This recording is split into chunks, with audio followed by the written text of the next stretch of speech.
నామనికి మహిమ కలుగునుగాక.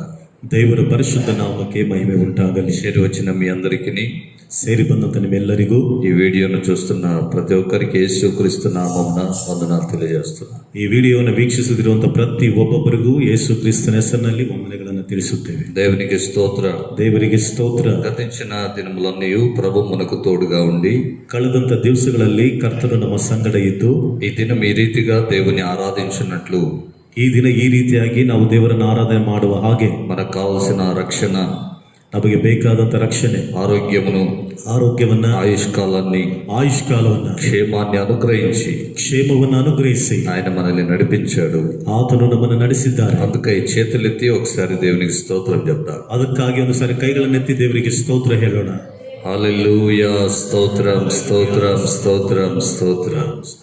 దేవుని వాక్యంలో నుండి, ದೇವರ ವಾಕ್ಯದಿಂದ సామెతల గ్రంథం 28వ అధ్యాయము ಜ್ಞಾನೋಕ್ತಿಗಳು 28ನೇ ಅಧ್ಯಾಯ 13వ వాక్యాన్ని చదివి ఆ వచనాన్ని ధ్యానించుకుందాం. 13ನೇ ವಚನವನ್ನು ಓದಿ ಆ ವಚನವನ್ನು ನಾವು ಧ್ಯಾನ ಮಾಡಿಕೊಳ್ಳೋಣ. అతిక్రమములను దాచిపెట్టువాడు వర్ధిల్లడు, వాటిని ఒప్పుకొని విడిచిపెట్టువాడు కనికరము పొందును. అతిక్రమములను దాచిపెట్టువాడు వర్ధిల్లడు, ದೋಷಗಳನ್ನು ಮುಚ್ಚಿಕೊಳ್ಳುವವನಿಗೆ ಶುಭವಾಗದು. వాటిని విడిచిపెట్టి ఒప్పుకొని విడిచిపెట్టిన వాడు, ಅವುಗಳನ್ನು ಒಪ್ಪಿಕೊಂಡು ಬಿಟ್ಟು ಬಿಟ್ಟವನಿಗೆ కనికరము దొరుకుతుందని వాక్యంలో రాయబడింది. ಕನಿಕರವು ದೊರೆಯುತ್ತದೆ ಎಂಬುದಾಗಿ ವಾಕ್ಯದಲ್ಲಿ ಬರೆಯಲ್ಪಟ್ಟಿದೆ. అతిక్రమం అనగా, ಅತಿಕ್ರಮ ಎನ್ನುವಾಗ దేవుని యొక్క క్రమాన్ని మీరిపోవడం, ದೇವರ ಒಂದು ಕ್ರಮವನ್ನ ಮೀರಿ ಹೋಗುವುದು, దేవుని క్రమాన్ని అతిక్రమించడం, ದೇವರ ಕ್ರಮವನ್ನ ಅತಿಕ್ರಮಿಸುವುದು, దేవుని నియమములను అతిక్రమించడం, ದೇವರ ನಿಯಮಗಳನ್ನ ಅತಿಕ್ರಮಿಸೋದು, దేవుని ఆజ్ఞను అతిక్రమించడం, ದೇವರ ಆಜ್ಞೆಯನ್ನ ಅತಿಕ್ರಮಿಸೋದು, దేవుని వాక్యాన్ని మీరిపోవడం, ದೇವರ ವಾಕ್ಯಗಳನ್ನ ಮೀರಿ ಹೋಗೋದು. దేవుడు ఏదైతే చేయకూడదని చెప్తాడో, ದೇವರು ಯಾವುದನ್ನಾದ್ರೆ ಮಾಡಬೇಡ್ರಿ ಎಂಬುದಾಗಿ ಹೇಳುತ್ತಾರೋ దాన్ని చేయడం కూడా అతిక్రమమే. ಅದನ್ನ ಮಾಡುವುದು ಸಹ ಅತಿಕ್ರಮವೇ. ఏదైతే చేయమని చెప్తాడో, ಯಾವುದನ್ನಾದ್ರೆ ಮಾಡು ಎಂಬುದಾಗಿ ಹೇಳುತ್ತಾರೋ దాన్ని చేయకపోవడం కూడా అతిక్రమమే. ಅದನ್ನ ಮಾಡದೆ ಹೋಗುವುದು ಸಹ ಅತಿಕ್ರಮವೇ. కాబట్టి ಆದ ಕಾರಣ అతిక్రమాలు చేసి ಅತಿಕ್ರಮಗಳನ್ನ ಮಾಡಿ దాన్ని ఒప్పుకొనక ಅವುಗಳನ್ನ ಒಪ್ಪಿಕೊಳ್ಳದೆ దాచిపెట్టేవాడు ಅದನ್ನು ಮುಚ್ಚಿಕೊಳ್ಳುವವನು కనికరాన్ని పొందడు, ಕನಿಕರವನ್ನು ಹೊಂದುವುದಿಲ್ಲ, వాడు అభివృద్ధి పొందడు, ಅವನ ಅಭಿವೃದ್ಧಿಯನ್ನು ಹೊಂದುವುದಿಲ್ಲ, వాని జీవితం, వాని కుటుంబం ఆశీర్వాదకరంగా ఉండదు, ಅವನ ಜೀವಿತವು, ಅವನ ಕುಟುಂಬವು ಆಶೀರ್ವಾದದಾಯಕವಾಗಿರೋದಿಲ್ಲ అని ಎಂಬುದಾಗಿ దేవుని వాక్యం మనకు స్పష్టంగా బోధిస్తూ ఉంది. ದೇವರ ವಾಕ್ಯವು ನಮಗೆ ಸ್ಪಷ್ಟವಾಗಿ ಬೋಧಿಸುತ್ತಾ ಇದೆ. యెషయా గ్రంథం 1వ అధ్యాయము ಯೆಶಾಯನ ಗ್ರಂಥ 1ನೇ ಅಧ್ಯಾಯ 28వ వచనంలో ఈలాగున రాయబడింది. 28ನೇ ವಚನದಲ್ಲಿ ಈ ರೀತಿಯಾಗಿ ಬರೆಯಲ್ಪಟ್ಟಿದೆ. అతిక్రమము చేయవారందరూ, ಅತಿಕ್ರಮಗಳನ್ನ ಮಾಡುವಂತವರು ಎಲ್ಲರೂ, పాపము చేయవారందరూ, ಪಾಪವನ್ನ ಮಾಡುವಂತವರು ಎಲ್ಲರೂ నిశ్శేషముగా నశించిపోతారు. ವಿಶೇಷವಾಗಿ ನಾಶವಾಗುತ್ತಾರೆ. నిశ్శేషముగా అంటే ఒక్కడు కూడా మిగలకుండా, ಒಬ್ಬನು ಸಹ ಉಳಿಯದ ಹಾಗೆ, ఎవడు మిగలకుండా, ಯಾರು ಸಹ ಉಳಿಯದ ಹಾಗೆ నశించిపోతారని బైబిల్ చెప్తుంది. ನಶಿಸಿ ಹೋಗುತ್ತಾರೆ ಎಂಬುದಾಗಿ ಸತ್ಯವೇದ ಹೇಳುತ್ತಾ ಇದೆ. అతిక్రమము చేయవారు, ಅತಿಕ್ರಮಗಳನ್ನ ಮಾಡುವವರು, అతిక్రమాలు చేసి దాచేవారు, ಅತಿಕ್ರಮಗಳನ್ನ ಮಾಡಿ ಅದನ್ನ ಬಚ್ಚಿಡುವವರು, అతిక్రమాలు చేసేవాడు నాశనమైపోతాడు. ಅತಿಕ್ರಮಗಳನ್ನ ಮಾಡುವಂತವರು ನಾಶವಾಗುತ್ತಾರೆ. వాడు నశించిపోయేదానికి ముందుగానే ఒకవేళ ఒప్పుకొని విడిచిపెడితే, ಅವನು ನಾಶವಾಗುವುದಕ್ಕಿಂತ ಮೊದಲೇ ಅವನು ಅದನ್ನು ಒಪ್ಪಿಕೊಂಡು ಬಿಟ್ಟು ಬಿಟ್ಟರೆ, దేవుని సన్నిధికి వచ్చి ఒప్పుకొని విడిచిపెడితే, ದೇವರ ಸನ್ನಿಧಾನಕ್ಕೆ ಬಂದು ಅವುಗಳನ್ನು ಒಪ್ಪಿಕೊಂಡು ಬಿಟ್ಟು ಬಿಟ್ಟರೆ, వాడు మాత్రమే కనికరాన్ని పొందుకుంటాడు. ಅವನು ಮಾತ್ರವೇ ಕನಿಕರವನ್ನು ಹೊಂದಿಕೊಳ್ಳುತ್ತಾನೆ. అతిక్రమాలు అనేవి ಅತಿಕ್ರಮಗಳು ಎನ್ನುವಂಥದ್ದು దేవునికి విరుద్ధమైన కార్యములు, ದೇವರಿಗೆ ವಿರೋಧವಾದ ಕಾರ್ಯಗಳು, దేవుని నియమాలను ఉల్లంఘించేటువంటి కార్యములు, ದೇವರ ನಿಯಮಗಳನ್ನ ಉಲ್ಲಂಘನೆ ಮಾಡುವಂತ ಕಾರ್ಯಗಳು. కాబట్టి చాలా జాగ్రత్తగా ఆలోచన చేయాలి. ಆದುದರಿಂದ ತುಂಬಾ ಎಚ್ಚರಿಕೆಯಾಗಿ ನಾವು ಯೋಚನೆ ಮಾಡಬೇಕು. ಬಿಳಾಮನು తన అతిక్రమములను బట్టి ತನ್ನ ಅತಿಕ್ರಮಗಳ ದೆಸೆಯಿಂದ గద్దించబడెను ಗದರಿಸಲ್ಪಟ್ಟನು అని ಎಂಬುದಾಗಿ పేతురు తన పత్రికలో రాస్తూ ఉన్నాడు. ಪೇತ್ರನು ತನ್ನ ಪತ್ರಿಕೆಯಲ್ಲಿ ಬರೆಯುತ್ತಾ ಇದ್ದಾನೆ. బిలాము ఏం చేశాడు? ಬಿಳಾಮನು ಏನ್ ಮಾಡಿದ್ದಾನೆ? దేవుడు ఏది చేయకూడదంటే దాన్ని చేయడానికి సిద్ధపడ్డాడు. ದೇವರು ಯಾವುದನ್ನಾದ್ರೆ ಮಾಡಬೇಡ ಎಂಬುದಾಗಿ ಹೇಳಿದ್ರು ಅದನ್ನ ಮಾಡ್ಲಿಕ್ಕಾಗಿ ಸಿದ್ಧನಾದನು. దేవుని కంటే ఎక్కువగా ದೇವರಿಗಿಂತ ಹೆಚ್ಚಾಗಿ దుర్నీతి వలన కలిగే బహుమానాన్ని ప్రేమించాడట. ದುರ್ನೀತಿಯಿಂದ ಸಿಕ್ಕುವಂತ ಬಹುಮಾನವನ್ನ ಪ್ರೀತಿ ಮಾಡಿದನಂತೆ. దేవుని కంటే ఎక్కువగా ದೇವರಿಗಿಂತ ಹೆಚ್ಚಾಗಿ లోకాన్ని ప్రేమించాడు. ಲೋಕವನ್ನ ಪ್ರೀತಿಸಿದನು. దేవుని కంటే ఎక్కువగా ದೇವರಿಗಿಂತ ಹೆಚ್ಚಾಗಿ దుర్నీతికి కలిగే బహుమానాన్ని ఆశించాడు. ದುರ್ನೀತಿಯಿಂದ ಉಂಟಾಗುವಂತ ಬಹುಮಾನವಾಗಿ ಆಸೆ ಪಟ್ಟನು. అది అతిక్రమం అని బైబిల్ చెప్తుంది. ಅದು ಅತಿಕ್ರಮ ಎಂಬುದಾಗಿ దేవుని క్రమాన్ని మించింది అది.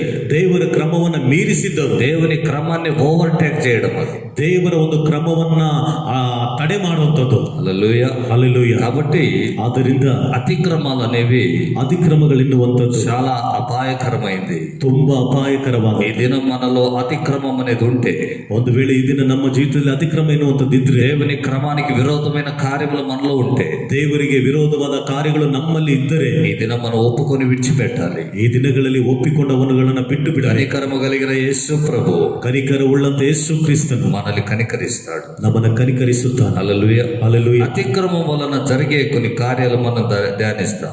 ಅತಿಕ್ರಮಗಳ ಮೂಲಕ ಉಂಟಾಗುವ ಕೆಲವು ಕಾರ್ಯಗಳನ್ನ ನಾವು ಧ್ಯಾನ ಮಾಡೋಣ. దానియేలు గ్రంథం 8వ అధ్యాయము ದಾನಿಯೇಲನ ಗ್ರಂಥ 8ನೇ ಅಧ್ಯಾಯ 12వ వచనాన్ని మనం చదివితే, 12ನೇ ವಚನವನ್ನು ನಾವು ಓದಿದರೆ అక్కడ రాయబడింది, ಅಲ್ಲಿ ಬರೆಯಲ್ಪಟ್ಟಿದೆ, అతిక్రమము జరిగినందున ಅತಿಕ್ರಮವು ನಡೆದದ್ದರಿಂದ అనుదిన బలిని నిలిపివేయుటకై ದಿನನಿತ್ಯದ ಬಲಿಯನ್ನ ನಿಲ್ಲಿಸುವುದಕ್ಕಾಗಿ ఒక సేన అతనికి ఇవ్వబడెను. ಒಂದು ಸೇನೆ ಅವನಿಗೆ ಕೊಡಲ್ಪಟ್ಟಿತು. దేవునికి స్తోత్రం. ದೇವರಿಗೆ ಸ್ತೋತ್ರ. దానియేలు గ్రంథములో ದಾನಿಯೇಲನ ಗ್ರಂಥದಲ್ಲಿ భవిష్యత్తు దినాల్లో జరిగే సంగతులను దేవుడు బయలుపరిచాడు. ಭವಿಷ್ಯತ್ತು ದಿನಗಳಲ್ಲಿ ನಡೆಯಲಿಕ್ಕಿರುವಂತಹ ವಿಷಯಗಳನ್ನ ದೇವರು ಪ್ರಕಟಪಡಿಸಿದರು. ఈ సంగతులు ಈ ಒಂದು ವಿಷಯಗಳು మనం గమనిస్తే, ನಾವು ಗಮನಿಸುವಾಗ అతిక్రమము జరిగినందువలన ಅತಿಕ್ರಮವು ನಡೆದದ್ದರಿಂದ అనుదిన బలిని నిలిపివేస్తారంట. ನಿತ್ಯದ ಒಂದು ಬಲಿಯನ್ನ ನಿಲ್ಲಿಸಿ ಬಿಡ್ತಾರಂತೆ. హల్లెలూయా. ಹಲ್ಲೆಲೂಯಾ. రెండవది 13వ వచనంలో రాయబడింది, 2ನೇದು 13ನೇ ವಚನದಲ್ಲಿ ಬರೆಯಲ್ಪಟ್ಟಿದೆ, అతిక్రమము జరిగినందువలన ಅತಿಕ್ರಮವು ನಡೆದದ್ದರಿಂದ నాశనకరమైన హేయ వస్తువు, ನಾಶನಕರವಾದಂತಹ ಅಸಹ್ಯ ವಸ್ತುವು పరిశుద్ధమైన స్థలములో నిలబడుతుంది ಪರಿಶುದ್ಧವಾದ ಸ್ಥಳದಲ್ಲಿ ನಿಲ್ಲುತ್ತದೆ అని ಎಂಬುದಾಗಿ ఇక్కడ రాయబడింది. ಇಲ್ಲಿ ಬರೆಯಲ್ಪಟ್ಟಿದೆ. హల్లెలూయా. ಹಲ್ಲೆಲೂಯಾ. అనుదిన బలి నిలిపివేస్తాడు. ದಿನನಿತ್ಯದ ಒಂದು ಬಲಿಯನ್ನ ನಿಲ್ಲಿಸಿ ಬಿಡುತ್ತಾನೆ. పరిశుద్ధ స్థలంలో అపవిత్రమైనది వచ్చి కూర్చుంటుంది. ಪರಿಶುದ್ಧವಾದ ಸ್ಥಳದಲ್ಲಿ ಅಪವಿತ್ರವಾದದ್ದು ಬಂದು ಕೂತುಕೊಳ್ಳುತ್ತದೆ. ఇప్పుడు జరిగే సంగతులు ఇవి. ಯಾವಾಗ ನಡೆಯುವಂತಹ ಸಂಗತಿಗಳಿವು? అతిక్రమము జరిగినందువలన జరిగే సంగతులు ఇవి. ಅತಿಕ್ರಮವು ನಡೆದದ್ದರಿಂದ ನಡೆಯುವಂತ ಕಾರ್ಯಗಳಿದು. ఈ అనుదిన బలి మనం ఎందుకు అర్పిస్తున్నాం? ಈ ದಿನನಿತ್ಯದ ಒಂದು ಬಲಿಯನ್ನ ಯಾಕೆ ಅರ್ಪಿಸುತ್ತಾ ಇದ್ದೇವೆ? బలులు ఎందుకు అర్పించాలి? ಯಜ್ಞಗಳನ್ನ ಯಾಕೆ ಅರ್ಪಿಸಬೇಕು? దేవుని వాక్యంలో, ದೇವರ ವಾಕ್ಯದಲ್ಲಿ నిర్గమకాండం 29వ అధ్యాయం ವಿಮೋಚನ ಕಾಂಡ 29ನೇ ಅಧ್ಯಾಯ 38 నుండి 40 వచనం వరకు చదువుకుంటే, 38ನೇ ವಚನದಿಂದ 40 ವಚನಗಳ ತನಕ ಓದಿದರೆ, దేవుడు అహరోను కుమారులకు ఒక నియమాన్ని పెట్టాడు. అక్కడ ದೇವರು ಆರೋನನಿಗೂ ಆರೋನನ ಮಕ್ಕಳಿಗೂ ಒಂದು ನಿಯಮವನ್ನು ನಿಲ್ಲಿಸಿದ್ದಾರೆ. యాజకులకు ఒక నియమాన్ని పెట్టాడు. ಯಾಜಕರಿಗೆ ಒಂದು ನಿಯಮವನ್ನು ನೇಮಿಸಿದ್ದಾರೆ. ఏమిటి? ಏನದು? ఉదయము సాయంత్రము బలి ప్రతిదినము అర్పించాలి. ಮುಂಜಾನೆ ಮತ್ತೆ ಸಂಜೆ ವೇಳೆಯಲ್ಲಿ ಪ್ರತಿ ದಿನವೂ ಯಜ್ಞವನ್ನು ಅರ್ಪಿಸಬೇಕು. ఆ దినాల్లో బలి ఎందుకు అర్పించేవాళ్ళు? ಆ ದಿನಗಳಲ್ಲಿ ಯಾತಕ್ಕಾಗಿ ಯಜ್ಞವನ್ನು ಅರ್ಪಿಸುತ್ತಾ ಇದ್ರು? ఒకటి, ಒಂದು, మనుషుల పాపాల నిమిత్తమై బలి అర్పించేవాళ్ళు, ప్రాయశ్చిత్తానికై. ಮನುಷ್ಯರ ಪಾಪಗಳ ನಿಮಿತ್ತವಾಗಿ ಯಜ್ಞವನ್ನು ಅರ್ಪಿಸ್ತಾ ಇದ್ರು, ಪ್ರಾಯಶ್ಚಿತ್ತಕ್ಕಾಗಿ. రెండవది, ಎರಡನೇದು, వారు దేవుని చేత అంగీకరించబడుటకు బలి అర్పించేవాడు. ಅವರು ದೇವರ ಕೈಯಿಂದ ಅಂಗೀಕರಿಸಲ್ಪಡ್ಲಿಕ್ಕಾಗಿ ಯಜ್ಞವನ್ನು ಅರ್ಪಿಸುತ್ತಾ ಇದ್ರು. మూడవది, ಮೂರನೇದು, అది దేవుని ఆరాధనకు సూచన. ಅದು ದೇವರ ಆರಾಧನೆಗೆ ಸೂಚನೆ. వాళ్ళు దేవునికి కృతజ్ఞత కలిగి ఆరాధించుటకు తమను తాము సమర్పించుకోవడానికి సూచన అది. ಅವರು ಕೃತಜ್ಞತೆ ಉಳ್ಳವರಾಗಿ ತಮ್ಮನ್ನು ತಾವು ಸಮರ್ಪಿಸಿಕೊಂಡು ದೇವರನ್ನು ಆರಾಧನೆ ಮಾಡಲಿಕ್ಕೆ ಅದೊಂದು ಸೂಚನೆಯಾಗಿದೆ. దేవునికి స్తోత్రం. ದೇವರಿಗೆ ಸ್ತೋತ್ರ. ఇది ఎవరు అర్పించవలసిందంటే యాజకులు అర్పించవలసింది. ಇದು ಯಾರು ಅರ್ಪಿಸುವುದೆಂದ್ರೆ ಅದು ಯಾಜಕರು ಅರ್ಪಿಸುವಂತದ್ದಾಗಿದೆ. గమనించండి, ಗಮನಿಸಿರಿ, ఇశ్రాయేలు యొక్క అతిక్రమాలు, ಇಸ್ರಾಯೇಲರ ಒಂದು ಅತಿಕ್ರಮಗಳು, ఇశ్రాయేలు యొక్క పాపాలని బట్టి ಇಸ್ರಾಯೇಲರ ಒಂದು ಪಾಪದ ದೆಸೆಯಿಂದ ఈ బలులు నిలిచిపోయాయి ఒకప్పుడు. ಈ ಯಜ್ಞಗಳು ಒಂದು ಸಮಯದಲ್ಲಿ ನಿಂತು ಹೋಯಿತು. దేవునికి స్తోత్రం. ದೇವರಿಗೆ ಸ್ತೋತ್ರ. యేసుక్రీస్తు చెప్పిన ఒక మాట, ಯೇಸು ಕ್ರಿಸ್ತನ್ ಹೇಳಿದಂತ ಒಂದು ಮಾತು, ఈ దేవాలయాన్ని చూసి, ಈ ದೇವಾಲಯವನ್ನು ನೋಡಿ, ఆ దేవాలయాన్ని చూసి ಆ ದೇವಾಲಯವನ್ನು ನೋಡಿ రాతి మీద రాయి ఉండకుండా పడిపోతున్నాడు. ಕಲ್ಲಿನ ಮೇಲೆ ಕಲ್ಲು ನಿಲ್ಲದ ಹಾಗೆ ಬಿದ್ದೋಗುತ್ತೆ ಎಂದು ಹೇಳಿದ್ರು. అక్కడ బలులు నిలబడిపోతాయి. ಅಲ್ಲಿ ಯಜ್ಞಗಳು ನಿಂತು ಹೋಗುತ್ತೆ. యేసు ప్రభు చెప్పినట్లుగానే ಯೇಸು ಕ್ರಿಸ್ತನ್ ಹೇಳಿದ ಪ್ರಕಾರವೇ క్రీస్తు శకం 70వ ఇస్విలో ಕ್ರಿಸ್ತ ಶಕ 70ನೇ ಇಸ್ವಿಯಲ್ಲಿ దేవాలయం, పరిశుద్ధ దేవాలయం, యెరూషలేము దేవాలయం అన్యుల వశమైపోయింది. ಪರಿಶುದ್ಧವಾದ ದೇವಾಲಯ, ಯೆರೂಷಲೇಮಿನ ದೇವಾಲಯ ಅನ್ಯರ ವಶಕ್ಕೆ ಕೊಡಲ್ಪಟ್ಟ, అన్యుల వశమైంది. ಅನ್ಯರ ವಶಕ್ಕೆ బలి నిలిచిపోయింది. ಯಜ್ಞವು ನಿಂತು ಹೋಯಿತು. కానీ ಆದರೆ ఈ అంత్య దినాల్లో ಈ ಕಡೆಯ ದಿವಸಗಳಲ್ಲಿ తిరిగి ಪುನಃ ఆ యూదులకు ఆ యెరూషలేం దేవాలయం అప్పగించబడుతుంది. ಆ ಯಹೂದ್ಯರಿಗೆ ಯೆರೂಷಲೇಮ್ ದೇವಾಲಯವು ಒಪ್ಪಿಸಲ್ಪಡುತ್ತದೆ. దేవునికి స్తోత్రం. ದೇವರಿಗೆ ಸ್ತೋತ್ರ. తిరిగి బలులు ప్రారంభించబడబోతాయి. ಪುನಃ ಯಜ್ಞಗಳು ಪ್ರಾರಂಭಗೊಳ್ಳಲಿಕ್ಕಿದೆ. తిరిగి ఆ స్థలాలలో బలులు ప్రారంభిస్తారు. ಪುನಃ ಆ ಸ್ಥಳದಲ್ಲಿ ಯಜ್ಞಗಳನ್ನ ಪ್ರಾರಂಭಿಸುತ್ತಾರೆ. దానికి ప్రస్తుతం సిద్ధత జరుగుతూ ఉంది. ಆದರೆ ಈಗಿನ ಸಮಯಕ್ಕೆ ಅದಕ್ಕೆ ಸಿದ್ಧತೆ ನಡೆಯುತ್ತಾ ಇದೆ. నేను మొన్న వీడియోలో చూశాను, రాళ్ళన్నీ కూర్చి పెట్టుకున్నారు.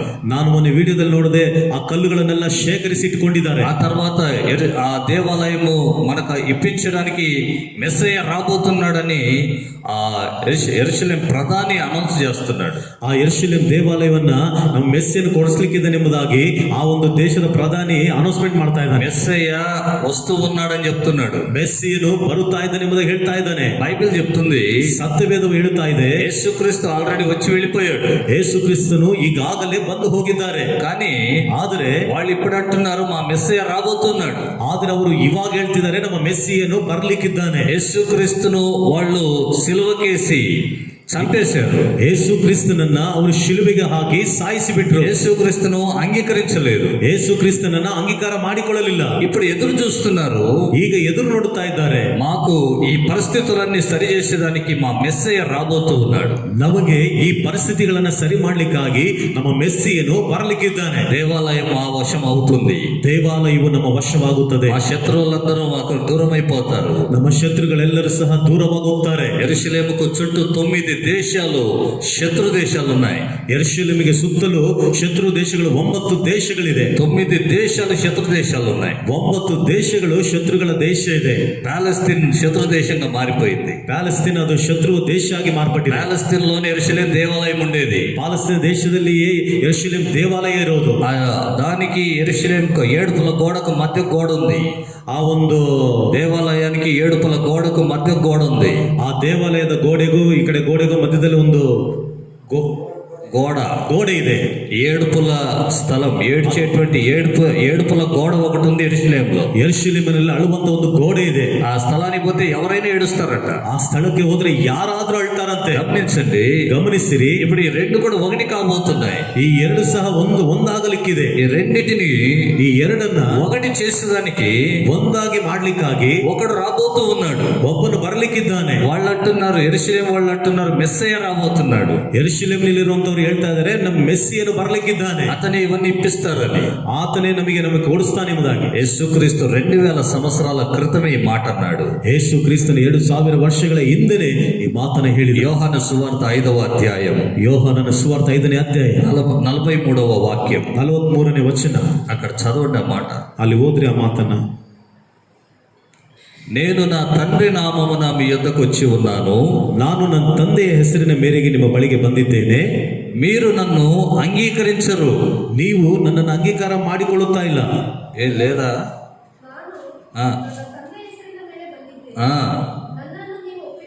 నన్నను నీవు ఒప్పిಕೊಳ್ಳುವುದಿಲ್ಲ, నన్ను మీరు అంగీకరించరు. యేసుప్రభు చెప్తున్నాడు అక్కడ. ಯೇಸು ಕ್ರಿಸ್ತನು ಹೇಳ್ತಿದ್ದಾರೆ, ನನ್ನನ್ನು ನೀವು ಒಪ್ಪಿಕೊಳ್ಳುವುದಿಲ್ಲ. నేను నా తండ్రి నామమున వచ్చి ఉన్నాను.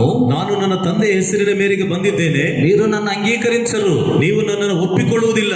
నిర్గమ కాండములో ವಿಮೋಚನ ಕಾಂಡದಲ್ಲಿ 23వ అధ్యాయం 23ನೇ అధ్యాయ 20-21 వచనం 20-21ನೇ వచನ. ఈ రెండు వచనాల్లో రాయబడింది. ಈ ಎರಡು ವಚನಗಳಲ್ಲಿ ಬರೆಯಲ್ಪಟ್ಟಿದೆ. మోషేతో దేవుడు చెప్తున్నాడు, ಮೋಶೆ ಸಂಗಡ ದೇವರು ಹೇಳುತ್ತಿದ್ದಾರೆ, నా దూతను మీకు ముందుగా పంపిస్తున్నాను. ನಾನು ದೂತನನ್ನು ನಿಮಗೆ ಮುಂದಾಗಿ ಕಳಿಸುತ್ತಾ ಇದ್ದೇನೆ. అతడు నా నామము, అతనికి నా నామమున్నదనే రాయబడింది.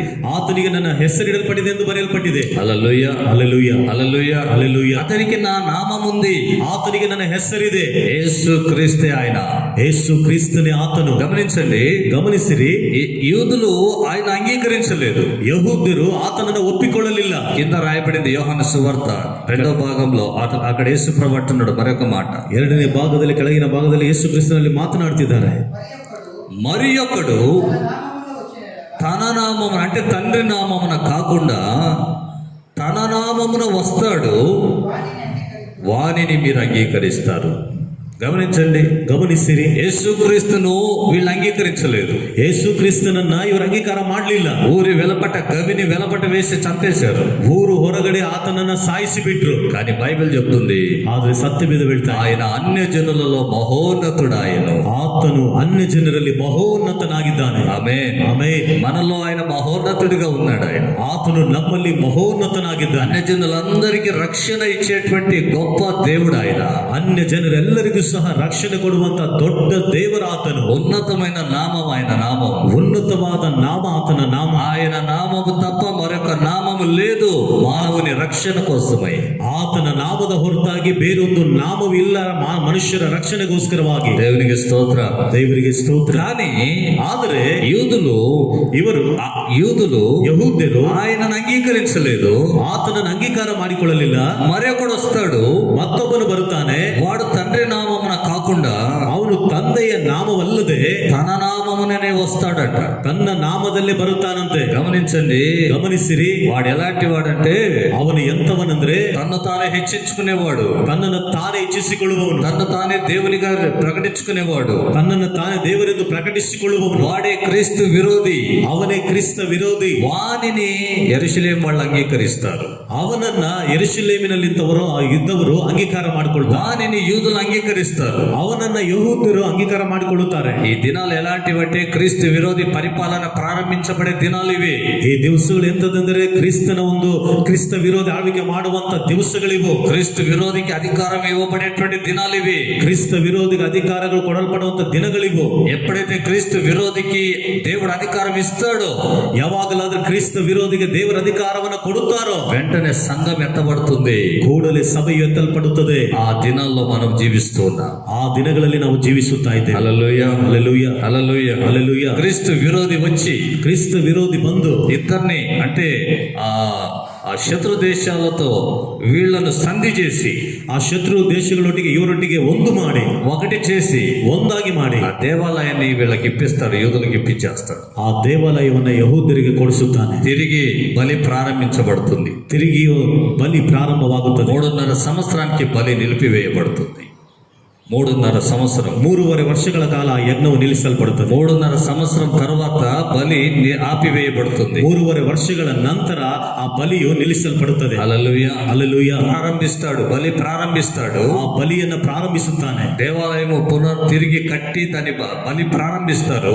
ದೇವಾಲಯವನ್ನು ಪುನಃ ಕಟ್ಟಿ ಆ ಬಲಿಯನ್ನು ಪ್ರಾರಂಭಿಸುತ್ತಾನೆ. 3.5 సంవత్సరాలు కొనసాగిస్తాడు. 3.5 ವರ್ಷಗಳ ಕಾಲ ಅದನ್ನು ಮುಂದುವರಿಸುತ್ತಾನೆ. ఆ తర్వాత దాన్ని ఆపివేస్తాడు. ಅದಾದ ನಂತರ ಅದನ್ನು ನಿಲ್ಲಿಸಿ ಬಿಡುತ್ತಾನೆ. ఎందుకంటే తనను తానే హెచ్చించుకొని, ಯಾಕಂದ್ರೆ ತನ್ನನ್ನು ತಾನೇ ಹೆಚ್ಚಿಸಿಕೊಂಡು, తనను తానే దేవునిగా ప్రకటించి, ತನ್ನನ್ನು ತಾನೇ ದೇವರಾಗಿ ಪ್ರಕಟಿಸಿಕೊಂಡು, దేవునికి విరుద్ధంగా లేచి, ದೇವರಿಗೆ ವಿರೋಧವಾಗಿ ಎದ್ದು, దేవునికి చెల్లించవలసిన బలులు, ದೇವರಿಗೆ ಸಲ್ಲಿಸಬೇಕಾದಂತಹ ಬಲಿಗಳನ್ನ తనకు చెల్లించాలని, ಅವನಿಗೆ ಸಲ್ಲಿಸಬೇಕೆಂದು, దేవునికి చెందే మహిమ, ದೇವರಿಗೆ ಸಲ್ಲತಕ್ಕಂತ ಮಹಿಮೆ నాకు చెల్లించండి అని ನನಗೆ ಸಲ್ಲಿಸಿರಿ ಎಂಬುದಾಗಿ తన విగ్రహాన్ని నిలబెట్టి, ತನ್ನ ವಿಗ್ರಹವನ್ನು ನಿಲ್ಲಿಸಿ తానే అక్కడ నిలబడతాడు. ಅವನೇ ಅಲ್ಲಿ ನಿಂತುಕೊಳ್ಳುತ್ತಾನೆ. తానే అక్కడ కూర్చుంటాడు. ಅವನೇ ಅಲ್ಲಿ ಕೂತುಕೊಳ್ಳುತ್ತಾನೆ. అప్పుడు ಆಗ యూదులందరూ అక్కడి నుంచి పారిపోతారు. ಯಹೂದ್ಯರೆಲ್ಲರೂ ಸಹ ಅಲ್ಲಿಂದ ಓಡಿ ಹೋಗ್ತಾರೆ. కొంతమందిని చంపేస్తాడు, కొంతమంది తప్పించుకొని వెళ్ళిపోతారు. ಸ್ವಲ್ಪ ಜನರನ್ನು ಸಾಯಿಸಿಬಿಡ್ತಾನೆ, ಸ್ವಲ್ಪ ಜನರು ತಪ್ಪಿಸಿಕೊಂಡು గమనించండి, ಗಮನಿಸಿರಿ. అతిక్రమము జరిగినందువలన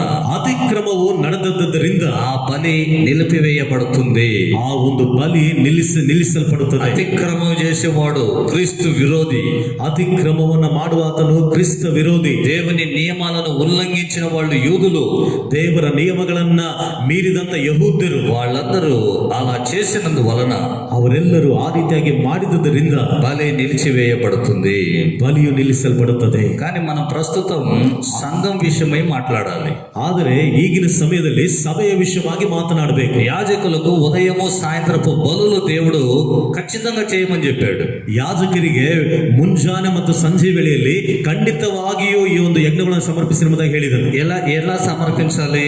ಯಾವ ರೀತಿ ಸಮರ್ಪಣೆ ಮಾಡಬೇಕು? వాళ్ళు పిండి తీసుకురావాలి, ಅವರು ಹಿಟ್ಟನ್ನು ತೆಗೆದುಕೊಂಡು ಬರಬೇಕು, నూనె తీసుకురావాలి, ಎಣ್ಣೆಯನ್ನು ತೆಗೆದುಕೊಂಡು ಬರಬೇಕು, ద్రాక్షరసం తేవాలి, ದ್ರಾಕ್ಷಾರಸವನ್ನು ತರಬೇಕು. ఈ మూడు కలిపి ಈ ಮೂರನ್ನ ಬೆರೆಸಿ గొర్రె పిల్లతో పాటు సమర్పించాలి. ಕುರಿಮರಿಯೊಂದಿಗೆ ಅದನ್ನು ಸಮರ್ಪಿಸಬೇಕು. ఆమేన్. ಆಮೆನ್. హల్లెలూయా. ಹಲ್ಲೆಲೂಯಾ. ఈ దినం యాజకులు అంటే ఎవరు?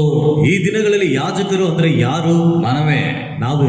హల్లెలూయా. ಹಲ್ಲೆಲೂಯಾ. పేతురు పత్రికలో రాయబడింది, ಪೇತ್ರನ ಪತ್ರಿಕೆಯಲ್ಲಿ ಬರೆಯಲ್ಪಟ್ಟಿದೆ, చీకటి నుండి ఆశ్చర్యకరమైన వెలుగులోకి మనం వచ్చి ఉన్నాం. ಕತ್ತಲೆಯಿಂದ ಆಶ್ಚರ್ಯಕರವಾದ ಬೆಳಕಿಗೆ ನಾವು ಬಂದಿದ್ದೇವೆ. వెలుగు వైపు విమోచించబడి ఉన్నాం. ನಾವು ವಿಮೋಚಿಸಲ್ಪಟ್ಟು ಬೆಳಕಿಗೆ ಬಂದಿದ್ದೇವೆ. వెలుగు వైపు వచ్చి ఉన్నాం. ಬೆಳಕಿನ ಕಡೆಗೆ ಬಂದಿದ್ದೇವೆ. మనం ఎవరు ఇప్పుడు? ನಾವು ಯಾರೀಗ? యాజక సమూహం, ಯಾಜಕ ಸಮೂಹ, రాజవంశస్థులు. ರಾಜವಂಶಸ್ಥರು. హల్లెలూయా. హల్లెలూయా. యేసుక్రీస్తు రక్తము చేత కడగబడిన ప్రతి ఒక్క వ్యక్తి, ಯೇಸು ಕ್ರಿಸ್ತನ ರಕ್ತದಿಂದ ತೊಳೆಯಲ್ಪಟ್ಟಂತ ಪ್ರತಿ ಒಬ್ಬ ವ್ಯಕ್ತಿ యాజకుడుగా ఉన్నాడు. ಯಾಜಕನಾಗಿದ್ದಾನೆ. ప్రతి విశ్వాసి యాజకుడే. ಪ್ರತಿಯೊಬ್ಬ ವಿಶ್ವಾಸಿ ಯಾಜಕನೇ. ప్రతి విశ్వాసి, ಪ್ರತಿ ಒಬ್ಬ ವಿಶ್ವಾಸಿ ఈ యాజకుడు, ಈ ಯಾಜಕನು ఉదయము, ಮುಂಜಾನೆ, సాయంత్రము, ಸಂಜೆ గొర్రె పిల్లతో కలిసి బలి అర్పించాలి. ಕುರಿಮರಿಯೊಂದಿಗೆ ಸೇರಿ ಬಲಿಯನ್ನು ಅರ್ಪಿಸಬೇಕು. హల్లెలూయా. హల్లెలూయా. అర్పణ అర్పించాలి. ಅರ್ಪಣೆಯನ್ನು ಅರ್ಪಿಸಬೇಕು. అక్కడ గొర్రె పిల్ల ఉండాలి, ಅಲ್ಲಿ ಕುರಿಮರಿ ಇರಬೇಕು, నూనె, ద్రాక్షారసం, పిండి మూడు ఉండాలి. ಹಿಟ್ಟು, ದ್ರಾಕ್ಷರಸ, ಎಣ್ಣೆ ಈ ಮೂರು ಇರಬೇಕು. దేవునికి స్తోత్రం. ದೇವರಿಗೆ ఈ దినము సంఘమైనటువంటి మనం, ಈ ದಿನ ಸಭೆಯಾಗಿರುವಂತಹ ನಾವು, లేదా క్రీస్తు రక్తం చేత కడగబడిన యాజకులుగా ఉన్న మనం ಅಥವಾ ಕ್ರಿಸ್ತನ ರಕ್ತದಿಂದ ತೊಳೆಯಲ್ಪಟ್ಟಂತ ಯಾಜಕರಾಗಿರುವಂತಹ ನಾವು ఏం చేయాలి? ಏನು ಮಾಡಬೇಕು? రోమా పత్రిక 12:1 రాయబడింది, ರೋಮ ಪತ್ರಿಕೆ 12:1 ಬರೆಯಲ್ಪಟ್ಟಿದೆ, మనలను మనమే, ನಮ್ಮನ್ನ ನಾವೇ సజీవ యాగముగా, ಸಜೀವ ಯಜ್ಞವಾಗಿ మన శరీరములను, ನಮ್ಮ ಶರೀರಗಳನ್ನ, మన ప్రాణాత్మ శరీరములను ನಮ್ಮ ಪ್ರಾಣಾತ್ಮ ಶರೀರಗಳನ್ನ యేసు దేవునికి అర్పించుకోవాలి. ದೇವರಿಗೆ ಅರ್ಪಿಸಬೇಕು. ప్రతి దినం 2 టైమ్స్, ಪ್ರತಿ ದಿನ 2 ಸಮಯ, ప్రతి దినం 2 సార్లు, ಪ್ರತಿ ದಿನ 2 ಸಾರಿ, ఉదయమే లేచిన వెంటనే ಮುಂಜಾನೆ ಎದ್ದ ಕೂಡಲೇ మనల్ని మనం దేవునికి సమర్పించుకోవాలి. ನಮ್ಮನ್ನ ನಾವೇ ದೇವರಿಗೆ ಸಮರ್ಪಿಸಿಕೊಳ್ಳಬೇಕು. రాత్రి సమయంలో కూడా ರಾತ್ರಿಯ ಸಮಯದಲ್ಲಿಯೂ ಸಹ మనల్ని మనం దేవునికి సమర్పించుకోవాలి. ನಮ್ಮನ್ನ ನಾವೇ ದೇವರಿಗೆ ಸಮರ್ಪಿಸಿಕೊಳ್ಳಬೇಕು. ಅಂದ್ರೆ ಪ್ರಾರ್ಥನೆ. హల్లెలూయా. ಹಲ್ಲೆಲೂಯಾ. ప్రార్థనలో కొన్ని అంశాలు ఉంటాయి. ಪ್ರಾರ್ಥನೆಗಳಲ್ಲಿ ಕೆಲವು మన ಅಂಶಗಳಿರುತ್ತೆ. పాపాలు ఒప్పుకోవడం, ನಮ್ಮ ಪಾಪಗಳನ್ನು ಒಪ್ಪಿಕೊಳ್ಳೋದು, దేవుని పరిచయం కోసం మనల్ని మనం సిద్ధపరచుకోవడం, ದೇವರ ಸೇವೆಗೋಸ್ಕರವಾಗಿ ನಮ್ಮನ್ನು ನಾವು ಸಿದ್ಧ ಮಾಡಿಕೊಳ್ಳೋದು, దేవుని చిత్తాన్ని నెరవేర్చటకు సిద్ధపడడం, ದೇವರ ಚಿತ್ತವನ್ನು ನೆರವೇರಿಸಲಿಕ್ಕಾಗಿ ನಾವು ಸಿದ್ಧರಾಗೋದು, ఎవరైనా మనకు విరోధంగా తప్పులు చేసిన వాళ్ళని క్షమించడం, ನಮಗೆ ವಿರೋಧವಾಗಿ ಯಾರಾದ್ರೂ ತಪ್ಪುಗಳನ್ನು ಮಾಡಿದ್ರೆ ಅವರನ್ನು ಕ್ಷಮಿಸೋದು, ఇవన్నీ కూడా ఇందులో ఉంటాయి. ಇವೆಲ್ಲವೂ ಸಹ ಇದರೊಳಗೆ ಇರುತ್ತೆ. హల్లెలూయా. ಹಲ್ಲೆಲೂಯಾ. కాబట్టి ಆದ್ದರಿಂದ మనల్ని మనమే దేవునికి సమర్పించుకోవడం, ನಮ್ಮನ್ನ ನಾವೇ ದೇವರಿಗೆ ಸಮರ್ಪಣೆ ಮಾಡಿಕೊಳ್ಳೋದು. రోమ పత్రిక 8:36 రాయబడింది. ರೋಮ ಪತ್ರಿಕೆ 8:36 ಬರೆಯಲ್ಪಟ್ಟಿದೆ. అపోస్తలుడైన పౌలు అంటున్నాడు అక్కడ, ಅಪೊಸ್ತಲನಾದ ಪೌಲನು ಹೇಳುತ್ತಿದ್ದಾನಲ್ಲಿ, ఇందును గూర్చి రాయబడినదేమనగా, ಇದರ ವಿಷಯವಾಗಿ ಬರೆಯಲ್ಪಟ್ಟುವುದೇನೆಂದರೆ, నిన్ను బట్టి ನಿಮ್ಮ ನಿಮಿತ್ತ ದಿನವೆಲ್ಲ మేము వధింపబడిన వారము, ನಾವು ವಧಿಸಲ್ಪಟ್ಟವರು, వధకు సిద్ధమైన గొర్రెలమైన మేము ఎంచబడిన వారము, ನಾವು ವಧೆಗೆ ಸಿದ್ಧರಾಗಿದ್ದಂತ ಕುರಿಗಳೆಂಬುದಾಗಿ ಎಣಿಸಲ್ಪಟ್ಟವರು. దేవునికి స్తోత్రం. ದೇವರಿಗೆ మేము వధించబడిన వాళ్ళం, ನಾವು ವಧಿಸಲ್ಪಟ್ಟವರು, వధకు సిద్ధమైన గొర్రె పిల్లలం, ನಾವು ವಧೆಗೆ ಸಿದ್ಧರಾದಂತ ಕುರಿಮರಿಗಳು. ఏముందాడ వధ, ಕೊಯ್ಗುರಿ, కన్నడలో వధ, తెలుగులో వధ, కన్నడలో వధే అయిపోయింది. హల్లెలూయా. హల్లెలూయా. హల్లెలూయా. వధకు సిద్ధమైన కోయి గురిಗಳಂತೆ, వదకు సిద్ధమైన గొర్రెలం. కోయి గురిಗಳ ಹಾಗೆ ನಾವು ಕುರಿ ಅಂತ. అంటే ಅಂದ್ರೆ యేసుక్రీస్తు ಯೇಸು ಕ್ರಿಸ್ತನು సిలువకు అప్పగించేటప్పుడు ఆయన చేయని లేని నేరాలు ఆయన పైన మోపినప్పుడు, ಶಿಲುಬೆಗೆ ಒಪ್ಪಿಸುವಾಗ, ಆತನ ಮೇಲೆ ಇಲ್ಲದಿರುವಂತ ಒಂದು ತಪ್ಪುಗಳನ್ನು ಹೊರಿಸುವಾಗ అతడు ఎలా ఉన్నాడంట?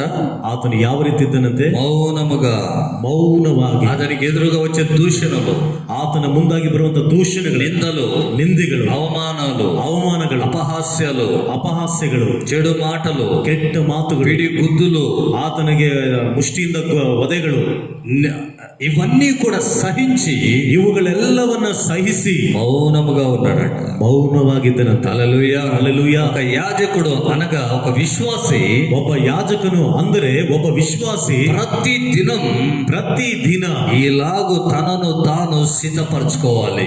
ಈ ರೀತಿಯಾಗಿ ತನ್ನನ್ನು ತಾನೇ ಸಿದ್ಧಪಡಿಸಿಕೊಳ್ಳಬೇಕು. దేవుని ఎదుట తన్ను తాను ఈ రీతిగా సిద్ధపరచుకోవాలి. ದೇವರ ಮುಂದೆ ತನ್ನನ್ನು ತಾನು ಈ ರೀತಿಯಾಗಿ ಸಿದ್ಧ ಮಾಡಿಕೊಳ್ಳಬೇಕು. కానీ ఈ దినం అలా సిద్ధపడుతున్నామా? ಆದರೆ ಈ ದಿನ ಆ ರೀತಿಯಾಗಿ ಸಿದ್ಧರಾಗುತ್ತಿದ್ದೇವಾ? సంఘం ఆ రీతిగా సిద్ధపడుతుందా? ಸಭೆಯು ಆ ರೀತಿಯಾಗಿ ಸಿದ್ಧವಾಗುತ್ತಾ ಇದೆಯಾ? నీవు అలాగన సిద్ధపడుతున్నావా? ನೀನು ಆ ರೀತಿಯಾಗಿ ಸಿದ್ಧನಾಗುತ್ತಿದ್ದೀಯಾ? వదకు తేబడిన గొర్రె పిల్ల వలె ಕೋಯಿ ಗುರಿಗಳ ಹಾಗೆ నీకొచ్చే నిందలు, ನಿನಗೆ ಬರುವಂತ ನಿಂದೆಗಳು, నీకొచ్చే అవమానాలు, ನಿನಗೆ ಬರುವಂತ ಅವಮಾನಗಳು, నిన్ను అపహసించినప్పుడు, ನಿನ್ನನ್ನು ಪರಿಹಾಸ್ಯ ಮಾಡುವಾಗ, లేదా నిన్ను కొట్టినప్పుడు, ಅಥವಾ ನಿನ್ನನ್ನು ಹೊಡೆದಾಗ, లేక ఒకళ్ళు నిన్ను దూషించి తిట్టినప్పుడు, ಅಥವಾ ನಿನ್ನನ್ನು ದೂಷಣೆ ಮಾಡಿ ಬೈದಾಗ, వదకు తేబడిన గొర్రె పిల్ల వలె ఉన్నావా? ನಾವು ಕೋಯಿ ಗುರಿಗಳ ಹಾಗೆ ನಾವು ಇದ್ದೇವಾ? ఉన్నామా? ಇದ್ದೇವಾ? ఒకసారి పరిశీలించుకో. ಒಂದು ಸಾರಿ ಪರಿಶೀಲನೆ ಮಾಡಿಕೋ. హల్లెలూయా. హల్లెలూయా. గమనించండి, ಗಮನಿಸಿರಿ. ఇవన్నీ కూడా ఉదయము సాయంత్రం మనం చేసే ప్రార్థనకు సూచనగా ఉంది. ಇವುಗಳೆಲ್ಲವೂ ಸಹ ನಾವು ಮುಂಜಾನೆ ಸಂಜೆ ವೇಳೆಯಲ್ಲಿ ಮಾಡುವಂತ ಪ್ರಾರ್ಥನೆಗಳಿಗೆ ಸೂಚನೆ. మనల్ని మనం ప్రార్థనలో దేవునికి సమర్పించుకోవడానికి సూచనగా ఉంది. ನಮ್ಮನ್ನ ನಾವೇ ಪ್ರಾರ್ಥನೆಯಲ್ಲಿ ಸಮರ್ಪಿಸಿಕೊಳ್ಳುವುದಕ್ಕೆ ಸೂಚನೆಯಾಗಿದೆ. ప్రార్థించినప్పుడు పాప క్షమాపణ కలుగుద్ది. ಪ್ರಾರ್ಥನೆ ಮಾಡಿದಾಗ ಪಾಪದ ಕ್ಷಮಾಪಣೆ ಉಂಟಾಗುತ್ತೆ. అదొక బలి, ಅದೊಂದು ಯಜ್ಞ, అదొక నైవేద్యం. ಅದೊಂದು ನೈವೇದ್ಯ. దేవునికి స్తోత్ర. ದೇವರಿಗೆ ಸ್ತೋತ್ರ. మనం ప్రార్థించినప్పుడే దేవుడు మనల్ని అంగీకరిస్తాడు. ನಾವು ಪ್ರಾರ್ಥನೆ ಮಾಡಿದಾಗಲೇ ದೇವರು ನಮ್ಮನ್ನ ಅಂಗೀಕಾರ ಮಾಡಿಕೊಳ್ಳುತ್ತಾರೆ. మనం ప్రార్థన చేసినప్పుడే, ನಾವು ಪ್ರಾರ್ಥನೆ ಮಾಡಿದಾಗಲೇ అది దేవునికి ఇష్టమైన కార్యం, ಅದು ದೇವರಿಗೆ ಇಷ್ಟವಾದ ಕಾರ್ಯವು, అది దేవునికి ఆరాధన, ಅದು ದೇವರಿಗೆ ಆರಾಧನೆ. దేవునికి మహిమ కలుగును గాక. ದೇವರಿಗೆ ಮಹಿಮೆ ಉಂಟಾಗಲಿ. హల్లెలూయా. ಹಲ್ಲೆಲೂಯಾ. కానీ ಆದರೆ అతిక్రమము జరిగినందువలన ಅತಿಕ್ರಮವು ನಡೆದದ್ದರಿಂದ ఇవి నిలిపివేయబడతాయని బైబిల్ చెప్తుంది. ಇವುಗಳು ನಿಲ್ಲಿಸಲ್ಪಡುತ್ತದೆ ಎಂಬುದಾಗಿ ಸತ್ಯವೇದ ಹೇಳ್ತಾ ಇದೆ. అతిక్రమము జరిగినప్పుడు, ಅತಿಕ್ರಮ ನಡೆದಾಗ, ఈ దినాల్లో ಈ ದಿನಗಳಲ್ಲಿ చాలా మంది కుటుంబాలలో ప్రార్థనలు ఉండవు. ತುಂಬಾ ಜನರ ಕುಟುಂಬಗಳಲ್ಲಿ ಪ್ರಾರ್ಥನೆ ಇರೋದಿಲ್ಲ. నిన్నటి దినం ఒక వ్యక్తితో ఫోన్లో మాట్లాడుతున్నాను. ನಿನ್ನೆ ದಿನ ಒಬ್ಬ ವ್ಯಕ್ತಿಯ ಬಳಿಯಲ್ಲಿ ನಾನು ಫೋನಲ್ಲಿ ಮಾತಾಡ್ತಾ ಇದ್ದೆ. రేపు ఆదివారం కదా, ನಾಳೆ ಭಾನುವಾರ ಅಲ್ಲ, ప్రార్థన చేసుకుంటున్నారా? ಪ್ರಾರ್ಥನೆ ಮಾಡ್ಕೊಳ್ತಾ ಇದ್ದೀರಾ? అతడు గట్టిగా అన్నాడు, ఓ ప్రతి ఆదివారం ప్రార్థన చేస్తున్నాం అన్నాడు. ಆತನು ಗಟ್ಟಿಯಾಗಿ ಪ್ರತಿ ಭಾನುವಾರವನ್ನು ಪ್ರಾರ್ಥನೆ ಮಾಡ್ತಾ ಇದ್ವಿ ಎಂಬುದಾಗಿ ಹೇಳಿದ್ರು. అవునా? మిగతా రోజులు ಹೌದಾ? ಉಳಿದಂತ ದಿನಗಳು సౌండే లేదు, ఇంకా ಶಬ್ದನೇ ಇಲ್ಲ, ಇನ್ನು శబ్దమే లేదు. ಶಬ್ದನೇ ಇಲ್ಲ. నేను అన్నాను, ప్రభు రాకడ సమీపించింది. ನಾನು ಹೇಳಿದೆ, ಕರ್ತನ ಬರೋಣ ಹತ್ತಿರವಾಗಿದೆ. కొన్ని సంగతులు మాట్లాడి, ಕೆಲವು ವಿಷಯಗಳನ್ನ ಮಾತನಾಡಿ ఈ విషయం చెప్పిన, ప్రభు రాకడ సమీపించింది. ಈ ಒಂದು ವಿಷಯವನ್ನು ಹೇಳಿದೆ, ಕರ್ತನ ಬರೋಣ ಹತ್ತಿರವಾಗಿದೆ. ఇది మనకై మనమే సిద్ధపరచుకునే రోజులు ఇవి. ಇವು ನಮ್ಮಷ್ಟಕ್ಕೆ ನಾವೇ ನಮ್ಮನ್ನು ನಾವು ಸಿದ್ಧ ಮಾಡಿಕೊಳ್ಳುವಂತ ದಿನಗಳಿದು. నరకము కావాలా? మనకు ఏ క్రమం వద్దు ఈ లోకంలో. ನರಕವು ಬೇಕಾ? ಈ ಲೋಕದಲ್ಲಿ ಯಾವ ಕ್ರಮವೂ ಬೇಕಾಗಿಲ್ಲ. లేదా పరలోకం కావాలా?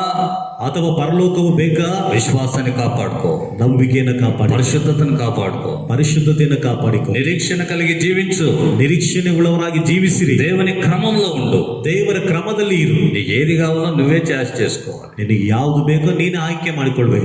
నువ్వే దాన్ని ఎంచుకోవాలి. ನೀನೇ ಅದನ್ನ ಆಯ್ಕೆ ಮಾಡಿಕೊಳ್ಬೇಕು. దేవుడు అన్నాడు, జీవ మరణములు నీ ఎదుట ఉంచి ఉన్నాను. ದೇವರು ಹೇಳಿದ್ರು, ಜೀವ ಮರಣಗಳು ನಿನ್ನ ಮುಂದೆ ಇಟ್ಟಿದ್ದೇನೆ, ఆశీర్వాదం శాపం నీ ముందు ఉంచి ఉన్నాను. ಆಶೀರ್ವಾದವನ್ನ ಶಾಪವನ್ನ ನಿನ್ನ ಮುಂದೆ ಇಟ್ಟಿದ್ದೇನೆ. ఏది కావాలి? ಯಾವುದು ಬೇಕು? అలాంటి దినాల్లో మనం ఇప్పుడు ఉన్నాం. ಅಂತ ದಿವಸಗಳಲ್ಲಿ ನಾವಿದ್ದೇವೆ. ఎంతో మంది కుటుంబాల్లో ಎಷ್ಟೋ ಜನರ ಕುಟುಂಬಗಳಲ್ಲಿ ప్రార్థనలు ఉండవు. ಪ್ರಾರ್ಥನೆಗಳಿರೋದಿಲ್ಲ. కొంతమంది ఆదివారం కూడా ప్రార్థనలు చేయరు.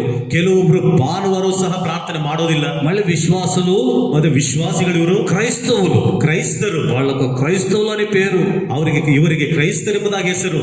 కొంతమంది సంఘ పెద్దలు కూడా ఉంటారు. ಸ್ವಲ್ಪ ಜನರು ಸಭೆ ಹಿರಿಯರು ಇರ್ತಾರೆ, ప్రార్థనలు చేయరు, ಪ್ರಾರ್ಥನೆ ಮಾಡೋದಿಲ್ಲ. ఆదివారం 10 గంటలకు ఆరాధన సమయం, ಭಾನುವಾರ 10 ಗಂಟೆಗೆ ಆರಾಧನೆಯ ಸಮಯ. రక్షించబడిన దినం మొదలుకొని ರಕ್ಷಿಸಲ್ಪಟ್ಟಂತ ದಿನ ಮೊದಲುಗೊಂಡು ఈ లాక్డౌన్ అయ్యేంత వరకు కూడా ఆదివారము క్రమము తప్పక ఆ 10 గంటలకు ఆరాధన చేసిన వ్యక్తులు, ಈ ಲಾಕ್ಡೌನ್ ಮುಗಿಯುವಷ್ಟರೊಳಗೆ స్టార్ట్ అయ్యేంత వరకు, ಈ ಲಾಕ್ಡೌನ್ ಪ್ರಾರಂಭವಾಗುವ ತನಕ ಭಾನುವಾರ ಪ್ರತಿದಿನ 10 గంటలకు ఆరాధన చేసిన వ్యక్తులు, 10 ಗಂಟೆಗೆ ಆರಾಧನೆ ಮಾಡಿದಂತ ವ್ಯಕ್ತಿಗಳು. లాక్డౌన్ అయింది, ಲಾಕ್ಡೌನ್ ಆಯ್ತು, ఇండ్లలో ప్రార్థనలే చేసుకోరు, ಮನೆಗಳಲ್ಲಿ ಪ್ರಾರ್ಥನೆ ಮಾಡ್ಕೊಳ್ಳೋದಿಲ್ಲ. ఒక్కొక్కడు 11 అయినా కూడా ప్రార్థన చేసుకోడు. ಒಬ್ಬೊಬ್ಬನ 11 ಗಂಟೆ ಆದ್ರೂ ಪ್ರಾರ್ಥನೆ ಮಾಡ್ಕೊಳ್ಳೋದಿಲ್ಲ. ఒక అతనికి ఫోన్ చేసి అడిగిన నేను, ಒಬ್ಬ ಆತನಿಗೆ ನಾನು ಕರೆ ಮಾಡಿ ಕೇಳಿದೆ, ನಾನು ఏంది ప్రార్థన చేసుకున్నారా అన్నాను. 11:30 అయింది అప్పటికి. ಆಗ 11:30 ಆಗಿತ್ತು. ನಾನು ಕೇಳಿದೆ, ಪ್ರಾರ್ಥನೆ ಮಾಡ್ಕೊಂಡಿದ್ದೀರಿ ಎಂಬುದಾಗಿ ಕೇಳಿದೆ. అతను అంటాడు, లేదు ఇప్పుడు కూర్చోవాలంటాడు. ಆಗ ಅವನು ಹೇಳ್ತಾನೆ, ಇಲ್ಲ ನಾವು ಈಗ ಕೂತ್ಕೋಬೇಕು ಎಂಬುದಾಗಿ ಹೇಳ್ತಾನೆ. ఇప్పుడు కూర్చుంటావా? ಈಗ ಕೂತ್ಕೊಳ್ತೀಯ? 11:30. 11:30 ప్రార్థన సమయం తెలియదా నీకు? ಪ್ರಾರ್ಥನೆಯ ಸಮಯ ನಿನಗೆ ಗೊತ್ತಿಲ್ವಾ? ఆదివారం 10 గంటల ప్రార్థన అనే క్రమం ఏమైపోయింది? ಭಾನುವಾರ 10 ಗಂಟೆಗೆ ಪ್ರಾರ್ಥನೆ ಎಂಬುವಂತ ಕ್ರಮ ಏನಾಗೋಯ್ತು? ಏನಾಗೋಯ್ತು? ఎందుకు ఆగిపోయింది? ಯಾತಕ್ಕೆ ನಿಂತೋಗಿದೆ? ఎందుకు ప్రార్థనలు ఆగిపోతున్నాయి? ಯಾತಕ್ಕೆ ಪ್ರಾರ್ಥನೆಗಳು ನಿಂತೋಗುತ್ತಾ ಇದೆ? ఎందుకంటే ಯಾತಕ್ಕೆ ಅಂದ್ರೆ అతిక్రమములు జరిగినందువలన, ಅತಿಕ್ರಮಗಳು ನಡೆದದ್ದರಿಂದ. నీలో పాపం ఉంది, ನಿನ್ನಲ್ಲಿ ಪಾಪವಿದೆ, నువ్వు అతిక్రమం చేసావు, ನೀನು ಅತಿಕ್ರಮ ಮಾಡಿದ್ದೀಯ. కాబట్టి ಆದ್ದರಿಂದಲೇ ప్రార్థన నిలబడిపోతుంది, ಪ್ರಾರ್ಥನೆ ನಿಂತೋಗ್ತಾ ಇದೆ. ఇక్కడ ఏం రాయబడింది? ಇಲ್ಲೇನ್ ಬರೆಯಲ್ಪಟ್ಟಿದೆ? అనుదిన బలి నిలిపివేయుటకు ఒక సేన ఇవ్వబడిందంట. ದಿನನಿತ್ಯದ ಬಲಿಯನ್ನು ನಿಲ್ಲಿಸುವುದಕ್ಕಾಗಿ ಒಂದು ಸೇನೆ ಕೊಡಲ್ಪಟ್ಟಿತಂತೆ. సేన అంటే ఎన్ని దయ్యాలు?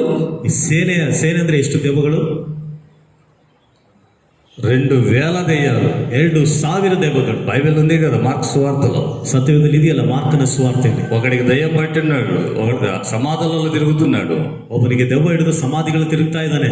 నువ్వు వెళ్ళిపో అంటే, ನೀನು ಹೊರಟೋಗಂದ್ರೆ, నీ పేరేమి అంటే, ನಿನ್ನ ಹೆಸರೇನಂತ ಕೇಳಿದ್ರೆ, మేము అనేకులం ఉన్నాము కనుక సేన, ನಾವು ಅನೇಕರು ಇರುವುದರಿಂದ ನಾವು ಸೇನೆ. 2000 దయ్యాలు, 2000 ದೆವ್ವಗಳು. 2000 దయ్యాలంటే 2000 ದೆವ್ವಗಳಂದ್ರೆ 2000 దయ్యపు చేష్టలు, 2000 ದೆವ್ವಗಳ ಒಂದು ಚೇಷ್ಟೆಗಳು.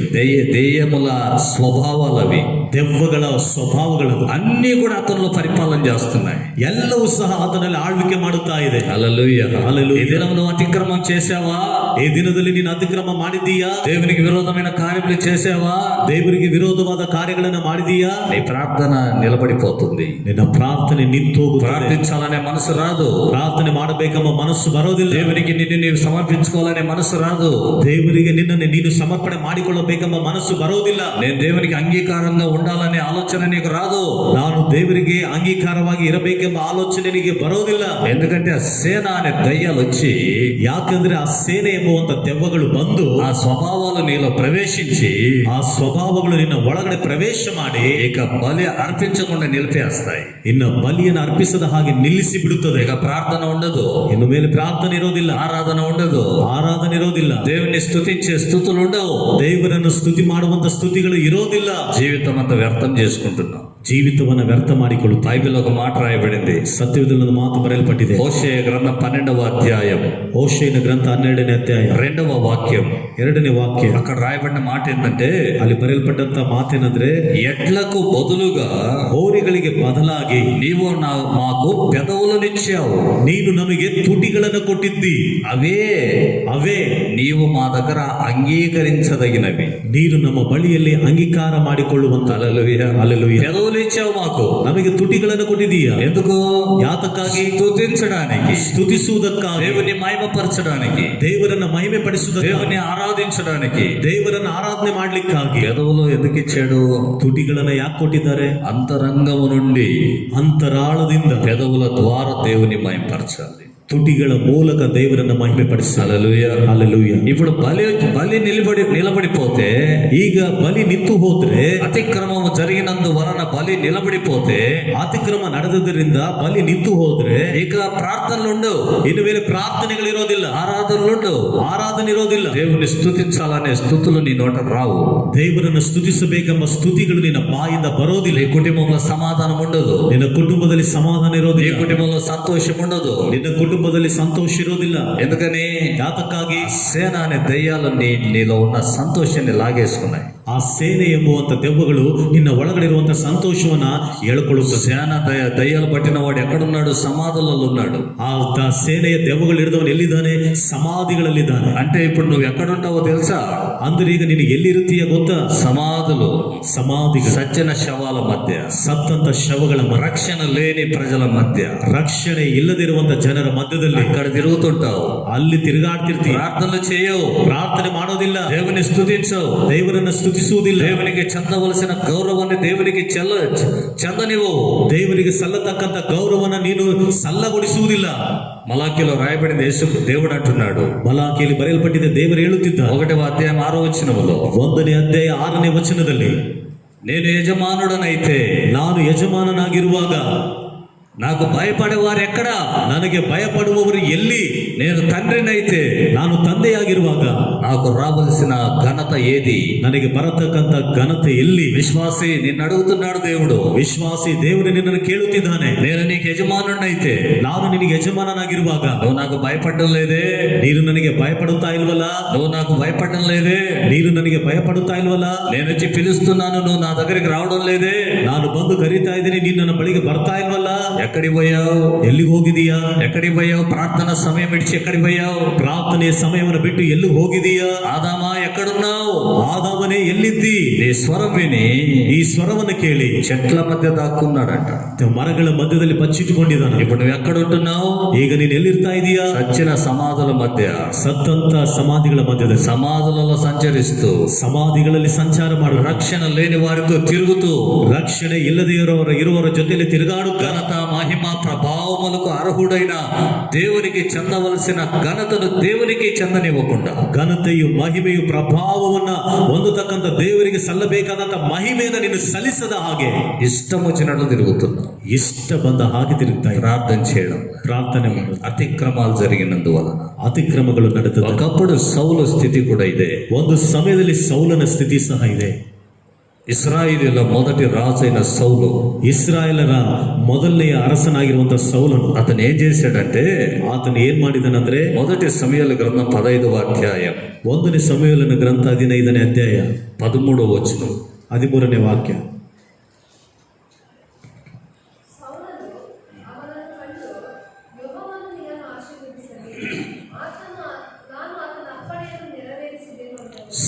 సమూయేలు సౌలు దగ్గరకు వచ్చాడు. ಸಮುವೇಲನು ಸೌಲನ ಬಳಿಗೆ ಬಂದನು. సమూయేలు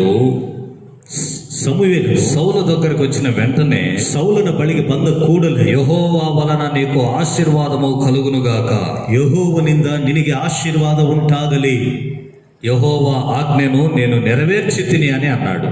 ಯೆಹೋವನ ಒಂದು ಆಜ್ಞೆಯನ್ನ ನಾನು ನೆರವೇರಿಸಿದ್ದೇನೆಂಬುದಾಗಿ ಅಂದನು. ఏ ఆజ్ఞ? ಯಾವ ಆಜ್ಞೆ? దేవుడు అన్నాడు, అమాలేకీయుల పైన యుద్ధానికి పో.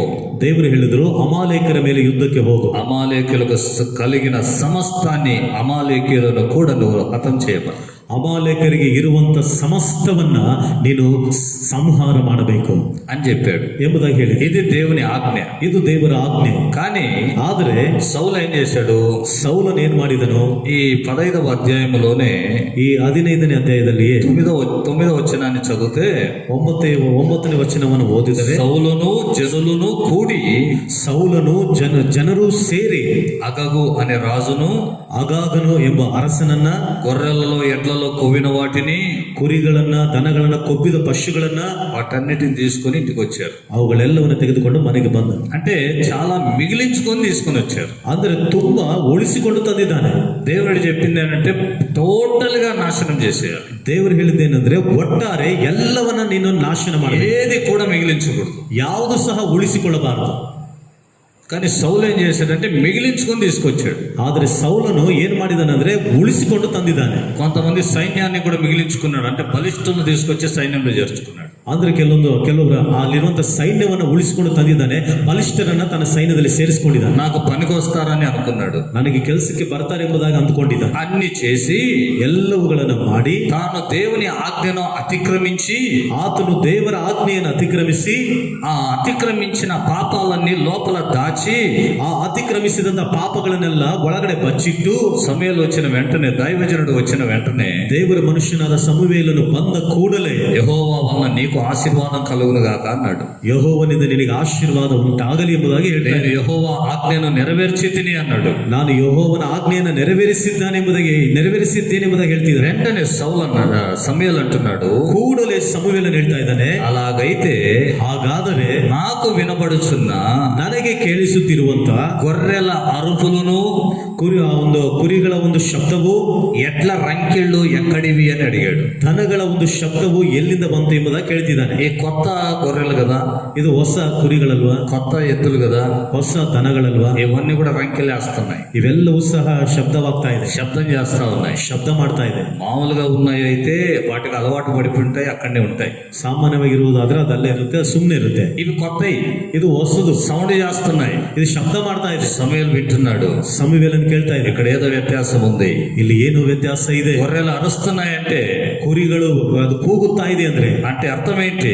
ಅಂದ್ರೆ ಅರ್ಥವೇನು? ఈ యజమానుడు వేరే అయిపోయాడు.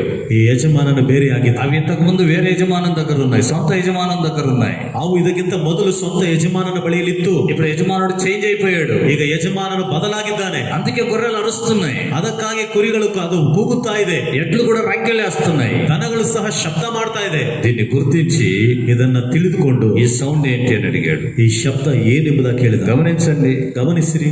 దైవజనుడు ముందేమో ದೇವರ నేను ఆజ్ఞ నెరవేర్చాను అన్నాడు, ದೇವರ ಸೇವಕರ ಮುಂದೇನೋ ನಾನು ಆಜ್ಞೆಯನ್ನು ನೆರವೇರಿಸಿದ್ದೇನೆ ಎಂಬುದಾಗಿ ಹೇಳ್ತಿದ್ದಾನೆ. లోపల అతిక్రమాలు దాచిపెట్టాడు, ಒಳಗಡೆ ಅತಿಕ್ರಮಗಳನ್ನ ಬಚ್ಚಿಟ್ಟಿದ್ದಾನೆ. ఈ దినం ఎన్నో కుటుంబాలు ఇలాంటి స్థితిలో ఉన్నాయి. ಈ ದಿನಗಳಲ್ಲಿ ಎಷ್ಟೋ ಕುಟುಂಬಗಳು ಇಂತಹ ಸ್ಥಿತಿಯಲ್ಲಿ ಇದೆ. దేవుని సేవకుని ఎదుట మంచి ఘనత కలిగిన వ్యక్తివే, ದೇವರ ಸೇವಕರ ಮುಂದೆ ಒಳ್ಳೆ ಘನತೆ ಹೊಂದಿದಂತ ವ್ಯಕ್ತಿನೇ, దేవుని సేవకుని ఎదుట మంచి పరిశుద్ధంగా జీవించే వ్యక్తివే, ದೇವರ ಸೇವಕರ ಮುಂದೆ ಚೆನ್ನಾಗಿ ಪರಿಶುದ್ಧವಾಗಿ ಜೀವಿಸುವಂತ ವ್ಯಕ್ತಿನೇ, మందిరంలోనూ భక్తి కలిగిన వ్యక్తివే, ಆಲಯದಲ್ಲಿ ಒಳ್ಳೆ ಭಕ್ತಿ ಉಳ್ಳಂತ ವ್ಯಕ್ತಿಯೇ. కానీ లోపల, ಆದ್ರೆ ಒಳಗಡೆ నీ ఇంట్లో, ನಿನ್ನ ಮನೆಯಲ್ಲಿ అలాంటి భక్తి ఉందా? ಅಂತ ಭಕ್ತಿ ಇದೆಯಾ? అలాంటి ప్రార్థన జీవితం ఉందా? ಅಂತ ಪ್ರಾರ್ಥನಾ ಜೀವಿತ ಇದೆಯಾ? అలాంటి పరిశుద్ధత కలిగి ఉన్నావా? ಅಂತ ಪರಿಶುದ್ಧತೆ ಉಳ್ಳವನಾಗಿದ್ದೀಯಾ? దేవుని స్తుతిస్తున్నావా? ದೇವರನ್ನು ಸ್ತುತಿಸುತ್ತಾ ಇದೆಯಾ? ఆలోచన చేసుకో, ಆಲೋಚನೆ ಮಾಡಿಕೋ. దేవుని స్తుతిస్తూ ఉన్నావా? ದೇವರನ್ನು ಸ್ತುತಿಸುತ್ತಾ ಇದೆಯಾ? దేవుని మహిమపరుస్తున్నావా? ದೇವರನ್ನ ಮಹಿಮೆ ಪಡಿಸುತ್ತಾ ಇದೆಯಾ? అలాంటి స్థితిలో నువ్వు జీవిస్తున్నావా? ಅಂತ ಸ್ಥಿತಿಯಲ್ಲಿ ನೀನು ಜೀವಿಸುತ್ತಾ ಇದೆಯಾ? అతిక్రమాలు దాచిపెట్టుకొని, ಅತಿಕ್ರಮಗಳನ್ನ ನೀನು ಬಚ್ಚಿಟ್ಟುಕೊಂಡು, అతిక్రమాలని లోపల దాచి, ಅತಿಕ್ರಮಗಳನ್ನ ನಿನ್ನ ಒಳಗಡೆ ಬಚ್ಚಿಟ್ಟು ఏమీ తెలియనట్టు నటిస్తున్నాడు సౌలు. ಏನು ತಿಳಿದ ಹಾಗೆ ನಟನೆ ಮಾಡ್ತಾ ಇದ್ದಾನೆ ಸೌಲು. నేనేమి ఎరుగను అన్నట్లు చెప్తున్నాడు. ನನಗೇನು ಗೊತ್ತಿಲ್ಲ ಅನ್ನೋ ರೀತಿಯಲ್ಲಿ ಮಾತಾಡ್ತಿದ್ದಾನೆ. దీనికి వచ్చిన ఫలితం ఏంటో తెలుసా? ಇದಕ್ಕೆ ಬಂದಂತ ಪ್ರತಿಫಲ ಏನು ಗೊತ್ತಾ? ఏమిటి ప్రతిఫలం తెలుసా? ಏನು ಪ್ರತಿಫಲ ಗೊತ್ತಾ?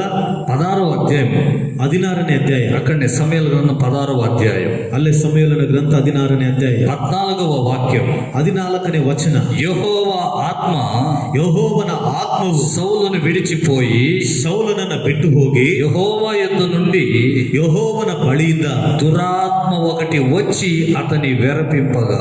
ದುರಾತ್ಮ ಒಂದು ಬಂದು ಅವನನ್ನ ಪೀಡಿಸುತ್ತಾ ಇರುವಾಗ, గమనించండి, ಗಮನಿಸಿರಿ ఏం జరిగింది? ಏನ್ ನಡೆದಿದೆ? సౌలు అతిక్రమాలు దాచిపెట్టాడు, ಸೌಲನ ಅತಿಕ್ರಮಗಳನ್ನ ಬಚ್ಚಿಟ್ಟಿದ್ದಾನೆ. దురాత్మ వచ్చి ప్రవేశించింది. ದುರಾತ್ಮ ಬಂದು ಪ್ರವೇಶ ಮಾಡಿದ. దానియేలు గ్రంథంలో రాయబడింది, ದಾನಿಯೇಲನ ಗ್ರಂಥದಲ್ಲಿ ಬರೆಯಲ್ಪಟ್ಟಿದೆ, అనుదిన బలి నిలిపివేసేదానికి ದಿನನಿತ್ಯದ ಒಂದು ಯಜ್ಞವನ್ನ ನಿಲ್ಲಿಸುವುದಕ್ಕಾಗಿ సేన ఇవ్వబడుతుంది. ಸೇನೆ ಕೊಡಲ್ಪಡುತ್ತದೆ. దయ్యాలు వచ్చేస్తాయి, ದೆವ್ವಗಳು ಬಂದು ಬಿಡುತ್ತೆ, అపవిత్రాత్మలు వచ్చేస్తాయి, ಅಪವಿತ್ರ ಆತ್ಮಗಳು ಬಂದು ಬರುತ್ತೆ. నీ ప్రార్థన జీవితాన్ని పూర్తిగా కొట్టివేస్తాయి. ನಿನ್ನ ಪ್ರಾರ್ಥನೆ ಜೀವಿತವನ್ನ ಪೂರ್ತಿಯಾಗಿ ಹೊಡೆದಾಕುತ್ತೆ. సౌలు జీవితంలో ಸೌಲನ ಜೀವಿತದಲ್ಲಿ అతడు ఎన్నడూ కూడా బలి ఇవ్వలేదు. ಆತನು ಎಂದಿಗೂ ಸಹ ಬಲಿಯನ್ನು ಕೊಡ್ಲೇ ಇಲ್ಲ. వెనక ఒకసారి ఇచ్చాడు బలి అంతే. ಹಿಂದೆ ಒಂದು ಸಾರಿ ಕೊಟ್ಟನು ಬಲಿ ಅಷ್ಟೇ. ఆ తర్వాత దేవుని ఆత్మ అతన్ని వదిలిపెట్టి వెళ్ళిపోయింది. ಅದಾದ ನಂತರ ದೇವರ ಆತ್ಮವನನ್ನು ಬಿಟ್ಟು ಹೋಯಿತು. ఇక దురాత్మ వచ్చి ప్రవేశించింది. ಇನ್ನು ದುರಾತ್ಮ ಬಂದು ಪ್ರವೇಶ ಮಾಡಿ. ప్రియమైన దేవుని బిడ్డలారా, ನನ್ನ ಪ್ರೀತಿಯ ದೇವರ ಮಕ್ಕಳೇ, ఈ వాక్యాన్ని గుర్తించుకోండి. ಈ ವಾಕ್ಯವನ್ನು ನೀವು ತಿಳಿದುಕೊಳ್ಳ್ರಿ, బాగా గమనించండి. ಚೆನ್ನಾಗಿ ಗಮನಿಸಿರಿ. అతిక్రమాలు దాచిపెట్టుకొని ఎవరు చూడడం లేదని అనుకుంటున్నావేమో. ಅತಿಕ್ರಮಗಳನ್ನು ಬಚ್ಚಿಟ್ಟು ಯಾರು ನೋಡುತ್ತಿಲ್ಲ ಎಂಬುದಾಗಿ ಅಂದುಕೊಳ್ಳುತ್ತಿದ್ದೀರೇನೋ. నీ పరిస్థితి ఏమిటో తెలుసా? ನಿನ್ನ ಪರಿಸ್ಥಿತಿ ಏನಾಗುತ್ತೋ ಗೊತ್ತಾ? నీ అతిక్రమాలు దాచుకున్నావు కనుక, ನಿನ್ನ ಅತಿಕ್ರಮಗಳನ್ನು ಬಚ್ಚಿಟ್ಟುಕೊಂಡದ್ದರಿಂದ దురాత్మ వచ్చి నీ ఇంట్లో జ్వరపడుద్ది. ದುರಾತ್ಮ ಬಂದು ನಿನ್ನ ಮನೆ ಒಳಗಡೆ ಪ್ರವೇಶ ಮಾಡುತ್ತೆ. దురాత్మ వచ్చి నీలో జ్వరపడుద్ది. ದುರಾತ್ಮವು ಬಂದು ನಿನ್ನ ಒಳಗಡೆ ಪ್ರವೇಶ ಮಾಡುತ್ತೆ. ఈ దురాత్మ వచ్చిన తర్వాత ಈ ದುರಾತ್ಮವು ಬಂದ ನಂತರ సౌలుకు నెమ్మది లేదు, ಸೌಲನಿಗೆ ನೆಮ್ಮದಿ ಇಲ್ಲ, సమాధానం లేదు, ಸಮಾಧಾನವಿಲ್ಲ, సంతోషం లేదు, ಸಂತೋಷವಿಲ್ಲ, సమాధానంగా ఉండే స్థితి లేదు, ಸಮಾಧಾನದಿಂದ ಇರುವಂತ ಸ್ಥಿತಿಯೇ ಇಲ್ಲ. ఇంట్లో ఒక్క స్థలంలో ఉండడం లేదు, ಮನೆಯಲ್ಲಿ ಒಂದು ಸ್ಥಳದಲ್ಲಿ ಇರ್ತಾ ಇಲ್ಲ, అక్కడక్కడ తిరుగుతూ ఉన్నాడు. ಅಲ್ಲಲ್ಲಿ ತಿರುಗಾಡ್ತಾ ಇದ್ದಾನೆ. ఒక నీతిమంతుడైన దావీదును చంపాలని అరణ్యాలు తిరుగుతున్నాడు. ಒಬ್ಬ ನೀತಿವಂತನಾದ ದಾವೀದನನ್ನು ಸಾಯಿಸಬೇಕೆಂಬುದಕ್ಕಾಗಿ ಅರಣ್ಯದಲ್ಲಿ ತಿರುಗಾಡ್ತಾ ಇದ್ದಾನೆ. ఒక మంచి వ్యక్తి పైన ద్వేషాన్ని కట్టుకున్నాడు. ಒಬ್ಬ ಒಳ್ಳೆಯ ವ್ಯಕ್ತಿಯ ಮೇಲೆ ದ್ವೇಷವನ್ನು ಇಟ್ಟುಕೊಂಡಿದ್ದಾನೆ. కారణం ఏంటి? ಕಾರಣವೇನು? దురాత్మ ప్రవేశించింది. ದುರಾತ್ಮ ಪ್ರವೇಶ ಮಾಡಿದೆ. ఈ దినం అతిక్రమాలు నువ్వు దాచుకొని ಈ ದಿನದಲ್ಲಿ ಅತಿಕ್ರಮಗಳನ್ನು ಬಚ್ಚಿಟ್ಟುಕೊಂಡು సేవకుల పైన కోపగించుకుంటావు.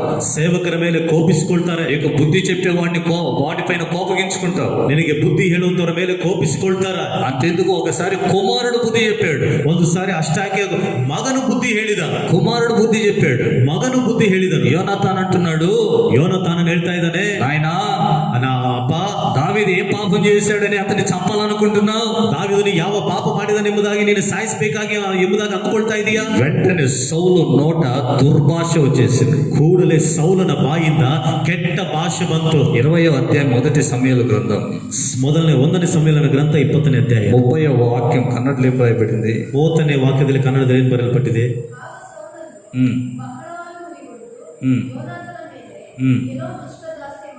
ದುಷ್ಟ ದಾಸಿಯ ಮಗನೇ, చెడ్డ దాసి, ಕೆಟ್ಟ ದಾಸಿ, దుష్ట దాసి అంట. ದುಷ್ಟ ದಾಸಿ ఇష్టానుసారంగా మాట్లాడుతున్నాడు. ఇష్టానుసారವಾಗಿ మాట్లాడుತಿದ್ದಾನೆ. బైబిల్లో దావీదు వారిద్దరి తండ్రి కొడుకుల గురించి ఏం చెప్పాడంటే, ಸತ್ಯವೇದದಲ್ಲಿ ದಾವೀದನು ತಂದೆ ಮಗನ ಕುರಿತಾಗಿ ಏನಾಗಿ ಹೇಳಿದಾನಂದ್ರೆ, వాళ్ళు చనిపోయినప్పుడు ಅವರು ತೀರು ಹೋದಾಗ వాళ్ళిద్దరి గురించి ఒక కావ్యాన్ని రాశాడు. ಅವರ ಇಬ್ಬರ ವಿಷಯವಾಗಿ ಒಂದು ಕಾವ್ಯವನ್ನು ಬರೆದಿದ್ದಾನೆ. ఒక పాట రాశాడు, ಒಂದು ಹಾಡನ್ನು ಬರೆದಿದ್ದಾನೆ. ఏమని? ಏನೆಂಬುದಾಗಿ ధనుర్గీతం ఒకటి రాశాడంట. ಒಂದು ಧನುರ್ಗೀತವನ್ನು ಬರೆದಿದ್ದಾನೆ. వాళ్ళంట ಅವರಂತೆ ఇద్దరు సింహము కంటే బలం కలిగిన వాళ్ళంట. ಅವರಿಬ್ಬರು ಸಿಂಹಗಳಿಗಿಂತ ಬಲಶಾಲಿಗಳು. ಅವರಿಬ್ಬರು ఒకరొకరు స్నేహితులుగా ఉన్నోళ్ళంట. ಒಬ್ಬರಿಗೊಬ್ಬರು ಸ್ನೇಹಿತರಾಗಿದ್ದಾರಂತೆ. వాళ్ళిద్దరు కూడా ಅವರಿಬ್ಬರು ಸಹ చనిపోయేంత వరకు ఎడబాసినోళ్ళు కాదు.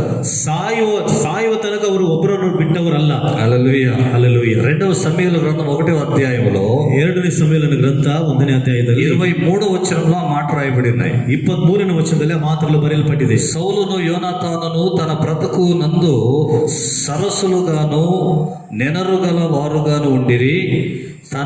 తమ మరణమందైనను వారు ఒకరినొకరు ఎడబాసిన వారు కాదు.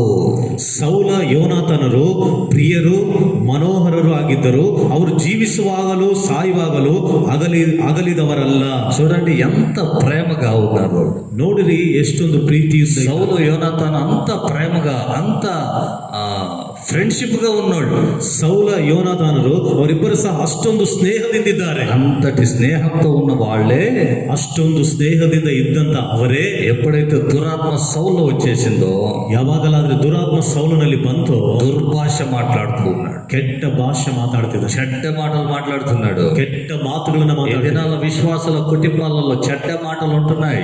ಈ ದಿನದ ದಿನದ ವಿಶ್ವಾಸಿಗಳ ಕುಟುಂಬಗಳಲ್ಲಿ ಕೆಟ್ಟ ಮಾತುಗಳು ಇರ್ತಾ ಇದೆ. వాళ్ళు అనుకుంటున్నారు కోపానికి వచ్చిందా మాట అని. ಅವರು ಅಂದುಕೊಳ್ಳುತ್ತಿದ್ದಾರೆ ಕೋಪದಿಂದ ಬಂದಂತ ಮಾತು ಅದಂತ ಅಂದ್ಕೊಳ್ತಿದ್ದಾರೆ. కోపానికే వచ్చిండొచ్చు, ಕೋಪದಿಂದಲೇ ಬಂದಿರಬಹುದು. కానీ దురాత్మ నీలో జొరబడి ఉన్నాడు. ಆದರೆ ದುರಾತ್ಮ ನಿನ್ನ ಒಳಗಡೆ ಪ್ರವೇಶ ಮಾಡಿದ. నీ ఇంట్లో దురాత్మ ఉంది, ನಿನ್ನ ಮನೆಯಲ್ಲಿ ದುರಾತ್ಮ ಇದೆ. నీ ఇంట్లో దయ్యం జొరబడింది, ನಿನ್ನ ಮನೆಯಲ್ಲಿ ದೆವ್ವ ಪ್ರವೇಶ ಮಾಡಿದೆ. అందుకనే నీతి కలిగిన మాట, పరిశుద్ధమైన మాటలు రావు నీకు. ಅದಕ್ಕಾಗಿ ನೀತಿ ಉಳ್ಳಂತ ಮಾತುಗಳು, ಪರಿಶುದ್ಧವಾದ ಮಾತುಗಳು ನಿನ್ನ ಬಾಯಿಂದ ಬರೋದೇ ಇಲ್ಲ. అతి కోపం వచ్చేస్తుంది. ಕೋಪ ಬಂದ್ಬಿಡುತ್ತೆ. మంచి మాటలు చెప్తే కోపం వచ్చేస్తుంది. ಒಳ್ಳೆಯ ಮಾತುಗಳನ್ನು ಹೇಳಿದ್ರೆ ಕೋಪ ಬಂದ್ಬಿಡುತ್ತೆ. యోనాతాను ఏమన్నాడు అసలు? ಯೋನಾತಾನನು ಏನ್ ಹೇಳಿದಾನೆ ಇಷ್ಟಕ್ಕೂ? డాడీ, ಅಪ್ಪ, అతను ఎందుకు చంపాలి? ಆತನನ್ನು ಯಾಕೆ ಸಾಯಿಸ್ಬೇಕು? ఎందుకు చంపాలి? ಯಾತಕ್ಕಾಗಿ ಸಾಯಿಸ್ಬೇಕು? ఏ తప్పు చేశాడు? ಏನ್ ತಪ್ಪು ಮಾಡಿದಾನೆ? రే ಏಯ್ అని తిట్టి ಎಂಬುದಾಗಿ ಬೈದು, వాడు బ్రతికంటే నీకు రాజ్యం దొరకదురా అన్నాడు. ಅವನು ಬದುಕಿದ್ರೆ ನಿನಗೆ ರಾಜ್ಯ ಸಿಗೋದಿಲ್ಲ ಕಣ ಅಂತ ಹೇಳಿದ. రాజ్యం కోసం అని చంపాలి, ರಾಜ್ಯಕ್ಕೋಸ್ಕರವಾಗಿ ಅವನನ್ನು ಸಾಯಿಸ್ಬೇಕು. చూడండి, దురాత్మ ప్రవేశించిన వెంటనే ನೋಡಿರಿ, ದುರಾತ್ಮ ಪ್ರವೇಶ ಮಾಡಿದ ಕೂಡಲೇ పరిస్థితి ఎలా మారిపోయింది. ಪರಿಸ್ಥಿತಿ ಯಾವ ರೀತಿ ಬದಲಾಗಿದೆ. ఈ దినం నీ స్థితి ఏమిటి? ಈ ದಿನದಲ್ಲಿ ನಿನ್ನ ಸ್ಥಿತಿ ಏನು? నీ నోట ನಿನ್ನ ಬಾಯಿಂದ దుర్భాషలు మాట్లాడుతున్నావంటే ಕೆಟ್ಟ ಭಾಷೆಯನ್ನು ಮಾತನಾಡುತ್ತಾ ಇದ್ದೀ ಅಂದ್ರೆ అపవాది నిన్ను ప్రేరేపిస్తున్నాడు. ಸೈತಾನನು ನಿನ್ನನ್ನು ಪ್ರೇರೇಪಿಸುತ್ತಿದ್ದ. అపవాది నిన్ను ప్రేరేపించుటకు కారణం ఏంటి? ಸೈತಾನನು ನಿನ್ನನ್ನು ಪ್ರೇರೇಪಿಸುವುದಕ್ಕೆ ಕಾರಣವೇನು? అతిక్రమాలు దాచిపెట్టి ఉన్నావు, ಅತಿಕ್ರಮಗಳನ್ನ ಬಚ್ಚಿಟ್ಟಿದೀಯ. నువ్వు ఒప్పుకొని విడిచిపెట్టలేదు. ನೀನು ಒಪ್ಪಿಕೊಂಡು ಅದನ್ನ ಬಿಟ್ಟು ಬಿಡಲಿಲ್ಲ. అతిక్రమం లోపల దాచుకొని ఉన్నావు. ಅತಿಕ್ರಮಗಳನ್ನ ನಿನ್ನ ಒಳಗಡೆ ಬಚ್ಚಿಟ್ಟುಕೊಂಡಿದ್ದ. కాబట్టి నీకు కోపం ఎక్కువ. ಆದ ಕಾರಣ ನಿನಗೆ ಕೋಪ ಜಾಸ್ತಿ.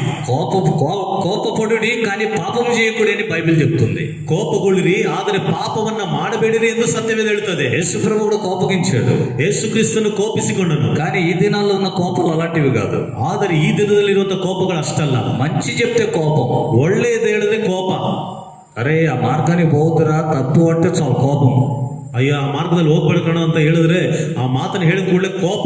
ఇది మంచి పదార్థాలు ఈ తినరా, అవి తినొద్దు అంటే కోపం. ಇದು ಒಳ್ಳೆ ಪದಾರ್ಥಗಳು ಕಣ, ಇದನ್ನ ತಿನ್ನೋ, ಅದನ್ನ ತಿನ್ಬೇಡ ಅಂತ ಹೇಳಿದ್ರೆ ಕೋಪ. కొంతమందికి స్నానం చేసుకోరా అంటే కోపం. ಕೆಲವೊಬ್ಬರಿಗೆ ಸ್ನಾನ ಮಾಡ್ಕೋ ಅಂತ ಹೇಳಿದ್ರೆ ಕೋಪ. వాడు చేసుకోడు, ಮಾಡ್ಕೊಳ್ಳೋದಿಲ್ಲ. వారమైనా అట్లనే ఉంటాడు. ವಾರ ಆದ್ರೆ ಹಂಗೆ ಇರ್ತಾನೆ. కొంతమంది ఉంటారు ಸ್ವಲ್ಪ ಜನರು ಇರ್ತಾರೆ, స్నానం చేసుకోకుండానే బట్టలు చేంజ్ చేసి పౌడర్ సెంట్లు రాసుకుంటారు. ಸ್ನಾನ ಮಾಡ್ಕೊಳ್ಳದಲ್ಲೇ ಡ್ರೆಸ್ಗಳನ್ನ ಚೇಂಜ್ ಮಾಡ್ಕೊಂಡು ಪೌಡರ್ ಸೆಂಟ್ ಹಾಕೊಳ್ತಾ ಇರ್ತಾರೆ. స్నానం చేయమంటే కోపం, ಸ್ನಾನ ಮಾಡ್ಕೊ ಅಂತ ಹೇಳಿದ್ರೆ ಕೋಪ. నీతి కలిగిన మాట చెప్తే కోపం, ನೀತಿ ಉಳ್ಳಂತ ಮಾತನ್ನ ಹೇಳಿದ್ರೆ ಕೋಪ. నీ జీవితాన్ని సరిచేయాలనే మాటలు చెప్తే కోపం, ನಿನ್ನ ಜೀವಿತವು ಸರಿಯಾಗಬೇಕೆಂಬ ಮಾತನ್ನ ಹೇಳಿದ್ರೆ ಕೋಪ. దానికి ఇప్పుడు పెట్టిన పేరు ఏంటంటే బీపీ. ಆದ್ರೆ ಈಗ ಇಟ್ಟಿರುವಂತ ಅದಕ್ಕೆ ಹೆಸರೇನಂದ್ರೆ ಬಿಪಿ. కానీ బైబిల్ పెట్టే పేరు ఏంటంటే సేనా దయ్యం వచ్చింటాడు. ಆದ್ರೆ ಸತ್ಯವೇದ ಹೇಳುವಂತ ವಿಷಯ ಏನಂದ್ರೆ ಸೇನೆ ಒಂದು ದೆವ್ವ ಬಂದ್ಬಿಟ್ಟಿದ್ದಾನೆ. హల్లెలూయా. ಹಲ್ಲೆಲೂಯಾ. నువ్వు అతిక్రమాలు దాచి ఉన్నావు, ನೀನು ಅತಿಕ್ರಮಗಳನ್ನ ಬಚ್ಚಿಟ್ಟಿದೀಯಾ, పాపాలు దాచుకుని ఉన్నావు, ಪಾಪಗಳನ್ನ ಬಚ್ಚಿಟ್ಟುಕೊಂಡಿದೀಯಾ. సేన దురాత్మ వచ్చి నిన్ను విరపిస్తుంది. ದುರಾತ್ಮ ಬಂದು ನಿನ್ನನ್ನು నీ ಪೀಡಿಸುತ್ತದೆ. కుటుంబానికి సమాధానం నెమ్మది ఉండదు. ನಿನ್ನ ಕುಟುಂಬಕ್ಕೆ ಸಮಾಧಾನ ನೆಮ್ಮದಿ ಇರೋದಿಲ್ಲ. అంతేకాదు, ಅಷ್ಟೇ ಅಲ್ಲ, సౌలు జీవితంలో ఏం జరిగింది? ಸೌಲನ ಜೀವಿತದಲ್ಲಿ ಏನ್ ನಡೆದಿದೆ? ఇక ప్రార్థన చేశాడంట ఒకసారి. ಇನ್ನು ಒಂದು ಸಾರಿ ಪ್ರಾರ್ಥನೆ ಮಾಡಿದನಂತ. ప్రార్థన చేశాడు. ఎప్పుడు ప్రార్థన చేశాడు? ಯಾವಾಗ ಪ್ರಾರ್ಥನೆ ಮಾಡಿದಾನೆ? ఫిలిస్తీయులు వచ్చి అతని పైన యుద్ధానికి నిలబడ్డారు. ಫಿಲಿಸ್ತೀರ್ ಬಂದು ಅವನ ಮೇಲೆ ಯುದ್ಧಕ್ಕೆ ನಿಂತ್ಕೊಂಡಿದ್ದಾನೆ. అప్పుడు సౌలు భయకంపము పొంది, ಆಗ ಸೌಲನು ಭಯ ಭೀತಿ ಉಳ್ಳವನಾಗಿ, సౌలు ఆ ఫిలిస్తీయుల దండును చూసి భయపడ్డాడు. ಸೌಲನು ಆ ಫಿಲಿಸ್ತೀರ ದಂಡನ್ನು ನೋಡಿ ಭಯಪಟ್ಟನು. అప్పుడు ప్రార్థన చేయడానికి కూర్చున్నాడు. ಆಗ ಪ್ರಾರ್ಥನೆ ಮಾಡ್ಲಿಕ್ಕಾಗಿ ಕೂತ್ಕೊಂಡಿದ್ದಾನೆ. కొంతమంది సమస్యలు వచ్చేదాకా ప్రార్థన చేయరు. ಸ್ವಲ್ಪ ಜನರು ಸಮಸ್ಯೆಗಳು ಬರುವ ತನಕ ಅವರು ಪ್ರಾರ್ಥನೆ ಮಾಡೋದೇ ಇಲ್ಲ. సమస్య వచ్చితే పాస్టర్ ఫోన్ చేస్తారు, సంఘ పెద్దలకు ఫోన్ చేస్తారు, విశ్వాసికి ఫోన్ చేస్తారు.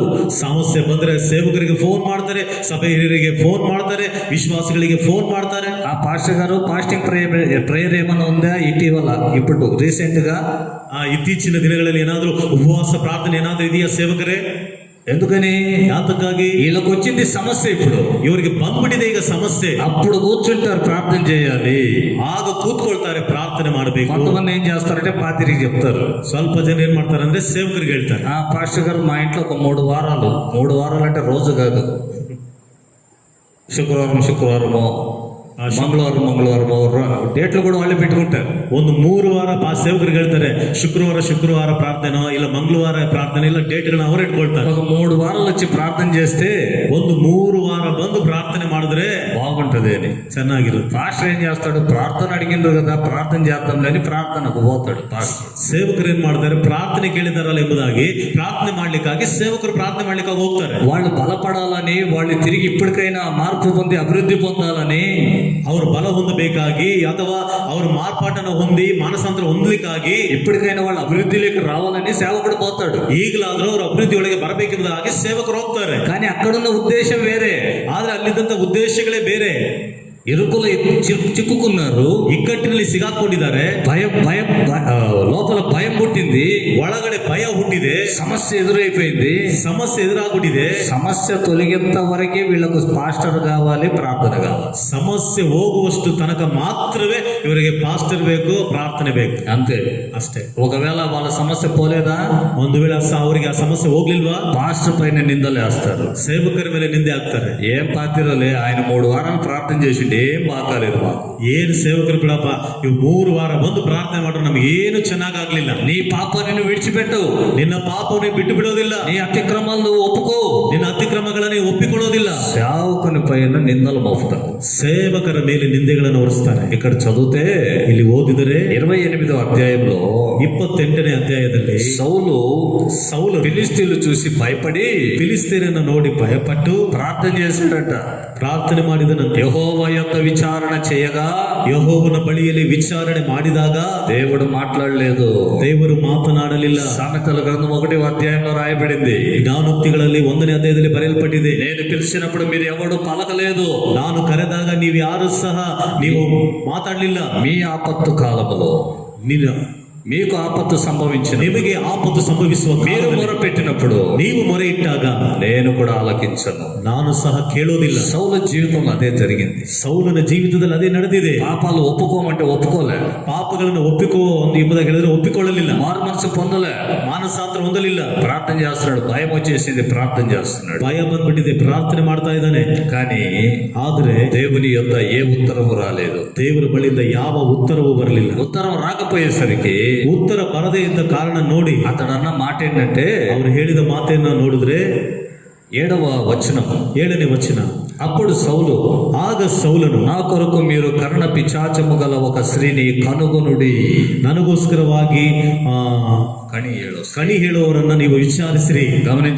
ಗಮನಿಸಿರಿ. ఇక దురాత్మ వచ్చి పట్టింది కదా, ಇನ್ನು ದುರಾತ್ಮ ಬಂದು ಇಟ್ಕೊಂಡಿದೆಯಲ್ಲ, అతిక్రమాలు దాచిపెట్టుకున్నాడు, ಅತಿಕ್ರಮಗಳನ್ನು ಮುಚ್ಚಿಟ್ಕೊಂಡಿದ್ದಾನೆ. దురాత్మ వచ్చి పట్టింది, ದುರಾತ್ಮ ಬಂದು ಇಟ್ಕೊಂಡಿದೆ, ప్రార్థన మానుకున్నాడు, ಪ್ರಾರ್ಥನೆಯನ್ನು ಬಿಟ್ಬಿಟ್ಟಿದ್ದಾನೆ. కుటుంబంలో నెమ్మది లేదు, ಕುಟುಂಬದಲ್ಲಿ ನೆಮ್ಮದಿ ಇಲ್ಲ, సమాధానం లేదు, ಸಮಾಧಾನ ಇಲ್ಲ, చెడ్డ మాటలు మాట్లాడుతున్నాడు, ಕೆಟ್ಟ ಮಾತುಗಳನ್ನು ಮಾತಾಡ್ತಿದ್ದಾನೆ, మంచి చెప్పిన కోపగించుకుంటున్నాడు, ಒಳ್ಳೆಯದನ್ನ ಹೇಳಿದ್ರು ಕೋಪಿಸಿಕೊಳ್ತಾ ಇದ್ದಾನೆ, మంచి చేసిన వారిపైన కోపగించుకుంటున్నాడు, ಒಳ್ಳೆಯದನ್ನ ಮಾಡಿದವರ ಮೇಲೆ ಕೋಪಿಸಿಕೊಳ್ತಾ ಇದ್ದಾನೆ. ఆఖరిగా ಕೊನೆಯದಾಗಿ ఒకప్పుడు తాను తరిమేసినటువంటి ఆ కర్ణ పిచాచం, ಒಂದು ಸಮಯದಲ್ಲಿ ಆತನು ಓಡಿಸಿದಂತ ಕಣಿ ಹೇಳುವವರನ್ನ వాళ్ళని మళ్ళీ విచారిస్తూ ఉన్నాడు, ಅವರನ್ನ ಮತ್ತೆ ವಿಚಾರಿಸ್ತಾ. ఒకప్పుడు ఇది పాపం, ఇది శాపం, ఇది దరిద్రం అని వదిలిన వాటినే ಒಂದು ಸಮಯದಲ್ಲಿ ಇದು ಪಾಪ, ಇದು ಶಾಪ, ಇದು ದರಿದ್ರತನ ಎಂಬುದಾಗಿ ಬಿಟ್ಟದ್ದನ್ನ తిరిగి వెతుక్కుంటూ ఉన్నాడంట, ತಿರುಗಿ ಹುಡುಕೊಳ್ತಾ ಇದ್ದಾನಂತೆ, వెతుకుతూ ఉన్నాడు, ಹುಡುಕುತ್ತಾ ಇದ್ದಾನೆ. ఏం జరిగిందో తెలుసా? ಏನ್ ನಡೆದಿದೆ ಗೊತ್ತಾ? ఒకే దినమున ಒಂದೇ ದಿನದಲ್ಲಿ తండ్రి కొడుకులు ఇద్దరు చనిపోయారు, ತಂದೆ ಮಗ ಇಬ್ಬರು ಸಹ ತೀರೋದ್ರು. బైబిల్లో రాయబడింది, ಸತ್ಯವೇದದಲ್ಲಿ ಬರೆಯಲ್ಪಟ್ಟಿದೆ. దినవృత్తాంతముల గ్రంథం 2ನೇ ಪೂರ್ವಕಾಲ ವೃತ್ತಾಂತ 10వ అధ్యాయం 10ನೇ ಅಧ್ಯಾಯ 13వ వాక్యం, 13ನೇ ವಾಕ್ಯ. మొదటి దినవృత్తాంతముల గ్రంథం 1ನೇ ಪೂರ್ವಕಾಲ ವೃತ್ತಾಂತ 10వ అధ్యాయము 10ನೇ ಅಧ್ಯಾಯ 13వ వాక్యం, 13ನೇ ವಾಕ್ಯ.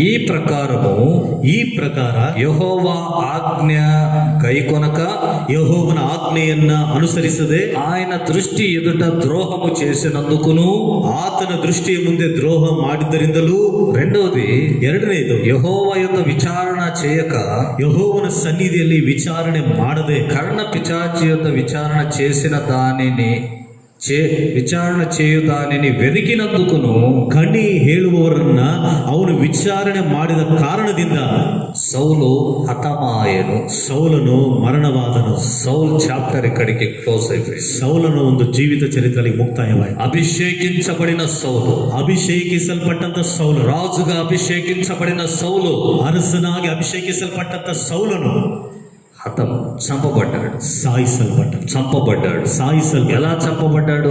ಯಾವ ರೀತಿ ಸಾಯಿಸಲ್ಪಟ್ಟ? అన్యుల చేత చంపబడ్డాడు. ಅನ್ಯರ ಕೈಯಿಂದ ಸಾಯಿಸಲ್ಪಟ್ಟ. ఏ అమాలేక్యులనైతే సౌలు మిగిలించాడో, ಯಾವ ಅಮಾಲೇಕ್ಯರನ್ನಾದ್ರೆ ಆ ಸೌಲನು ಉಳಿಸಿಕೊಂಡನು, అదే అమాలేక్యుడు సౌలును హతం చేశాడు. ಅದೇ ಅಮಾಲೇಕ್ಯನು ಸೌಲನನ್ನ ಸಾಯಿಸಿದನು. 2వ సమూయేలు గ్రంథం 1వ అధ్యాయంలో ఆ మాట రాయబడింది. 2ನೇ ಸಮುವೇಲನ ಗ್ರಂಥ 1ನೇ ಅಧ್ಯಾಯದಲ್ಲಿ ಮಾತುಗಳು ಬರೆಯಲ್ಪಟ್ಟಿದೆ. సౌలు ఎవరినైతే మిగిలించాడో, ಸೌಲನು ಯಾರನ್ನಾದ್ರೂ ಉಳಿಸಿಕೊಂಡನು, అదే అమాలేక్యుడు, ಅದೇ ಅಮಾಲೇಕ್ಯರು సౌలును హతం చేశాడు. ಸೌಲನನ್ನ ಸಾಯಿಸಿಬಿಟ್ರು. ప్రియమైన దేవుని బిడ్డలారా, ನನ್ನ ಪ್ರೀತಿಯ ದೇವರ ఈ ಮಕ್ಕಳೇ, మాటను గమనించండి. ಈ ಮಾತನ್ನು ಗಮನಿಸಿ. నీలో ఉన్న అతిక్రమాన్ని బట్టి, ನಿನ್ನಲ್ಲಿರುವಂತಹ ಅತಿಕ್ರಮದ ನಿಮಿತ್ತವಾಗಿ నువ్వు ఒప్పుకొని విడిచిపెట్టక దానిని దాచుకున్నందువలన, ನೀನು ಒಪ್ಪಿಕೊಂಡು ಅದನ್ನು ಬಿಟ್ಟು ಬಿಡದೆ ಅದನ್ನು ಬಚ್ಚಿಟ್ಟುಕೊಂಡದ್ದರಿಂದ సాతాను సేన దయ్యాలు మిమ్మల్ని వెంబడిస్తాయి. ಸೇನೆ ದೆವ್ವಗಳು ನಿನ್ನನ್ನು ಹಿಂಬಾಲಿಸುತ್ತದೆ. అపవాది మిమ్మల్ని ప్రేరేపిస్తున్నాయి. ಸೈತಾನನು ನಿಮ್ಮನ್ನು ಪ್ರೇರೇಪಿಸುತ್ತಾನೆ. సౌలును దురాత్మ ప్రేరేపించింది. ಸೌಲನನ್ನ ದುರಾತ್ಮವು ಪ್ರೇರೇಪಿಸಿತು. తన కుటుంబంలో నెమ్మది లేదు,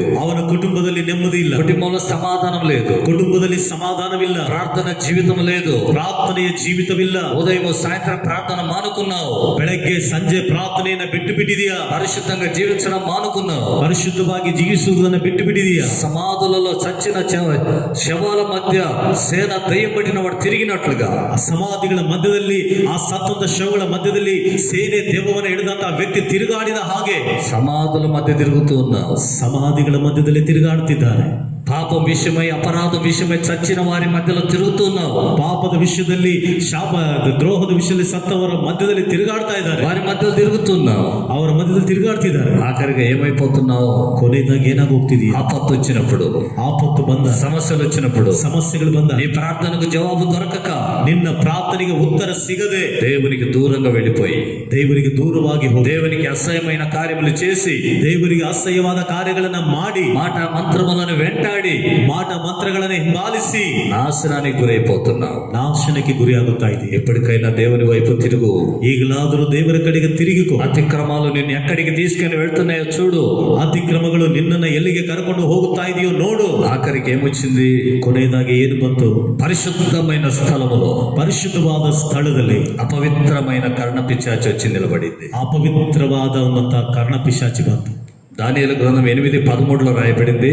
ದಾನಿಯೇಲ ಗ್ರಂಥ 8ನೇ ಅಧ್ಯಾಯ 13ನೇ ವಚನದಲ್ಲಿ ಬರೆಯಲ್ಪಟ್ಟಿದೆ, అతిక్రమం జరిగినందువలన ಅತಿಕ್ರಮವು ನಡೆದುದರಿಂದ నాశనకరమైన హేయ వస్తువు వస్తుంది.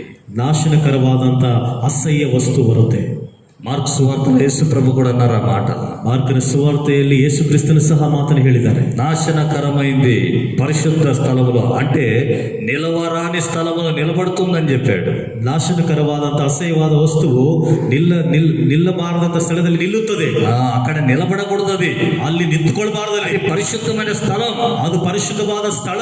తిరిగి అక్కడే అది నిలబడింది. ಪುನಃ ಅದು ಅಲ್ಲೇ ನಿಂತುಕೊಂಡಿದೆ.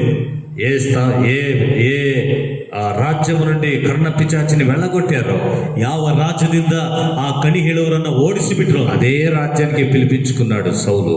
ಅದೇ ರಾಜ್ಯಕ್ಕೆ ಸೌಲನ್ನು ಕರೆಸಿಕೊಂಡು పరిశుద్ధమైన దేవుని సన్నిధికి, ಪರಿಶುದ್ಧವಾದ ದೇವರ ಸನ್ನಿಧಿ, ఆ సన్నిధికి అపవిత్రాత్మ వచ్చేటట్లుగా చేశాడు. ಅಪವಿತ್ರಾತ್ಮ ಬರುವ ಹಾಗೆ ಮಾಡಿದ. బాగా గమనించండి, ಚೆನ್ನಾಗಿ ಗಮನಿಸಿ. దేవుని వాక్యంలో రాయబడింది, ದೇವರ ವಾಕ್ಯದಲ್ಲಿ ಬರೆಯಲ್ಪಟ್ಟಿದೆ, అతిక్రమము చేయవారు, ಅತಿಕ್ರಮಗಳನ್ನು ಮಾಡುವವರು నిశ్శేషముగా నశించిపోతారు. ಅವರು ಒಟ್ಟಾರೆ ನಾಶವಾಗುತ್ತಾರೆ. ప్రతి ఒక్కడు కూడా మిగలకుండా ప్రతి వాడు నశించిపోతాడు. ಪ್ರತಿ ಒಬ್ಬೊಬ್ಬನು ಸಹ ಉಳಿಯದ ಹಾಗೆಲ್ಲರೂ ನಾಶವಾಗುತ್ತಾರೆ. కాబట్టి దేవుని వాక్యంలో రాయబడింది, ಆದ ಕಾರಣ ದೇವರ ವಾಕ್ಯದಲ್ಲಿ ಬರೆಯಲ್ಪಟ್ಟಿದೆ, అతిక్రమాలను ఒప్పుకో, ಅತಿಕ್ರಮಗಳನ್ನು ಒಪ್ಪಿಕೋ, నీ పాపాలు ఒప్పుకో, ನಿನ್ನ ಪಾಪಗಳನ್ನು ಒಪ್ಪಿಕೋ. సుంకరిని గమనించు, ಸುಂಕರಿಯನ್ನು ಗಮನಿಸಿ, అతడు తన పాపాలు ఒప్పుకున్నాడు, ಆತನು ಅವನ ಪಾಪಗಳನ್ನು ಒಪ್ಪಿಕೊ, నీతిమంతుడుగా తీర్చబడ్డాడు. ನೀತಿವಂತ ನೀತಿವಂತನಾಗಿ ನಿರ್ಣಯಿಸಲು నువ్వు ఎంత పాపివైనా, ನೀನು ಎಷ್ಟೇ ಪಾಪಿಯಾಗಿದೆ, ఎంత ద్రోహం చేసినా, ಎಷ್ಟೇ ದ್ರೋಹ ಮಾಡಿದ್ರು, నీ పాపములు ఎంత ఎర్రనివైనా, ನಿನ್ನ ಪಾಪಗಳು ಎಷ್ಟೇ ಕಡು ಕೆಂಪಾಗಿದ್ದು, యేసు క్రీస్తు యొక్క పరిశుద్ధమైన రక్తం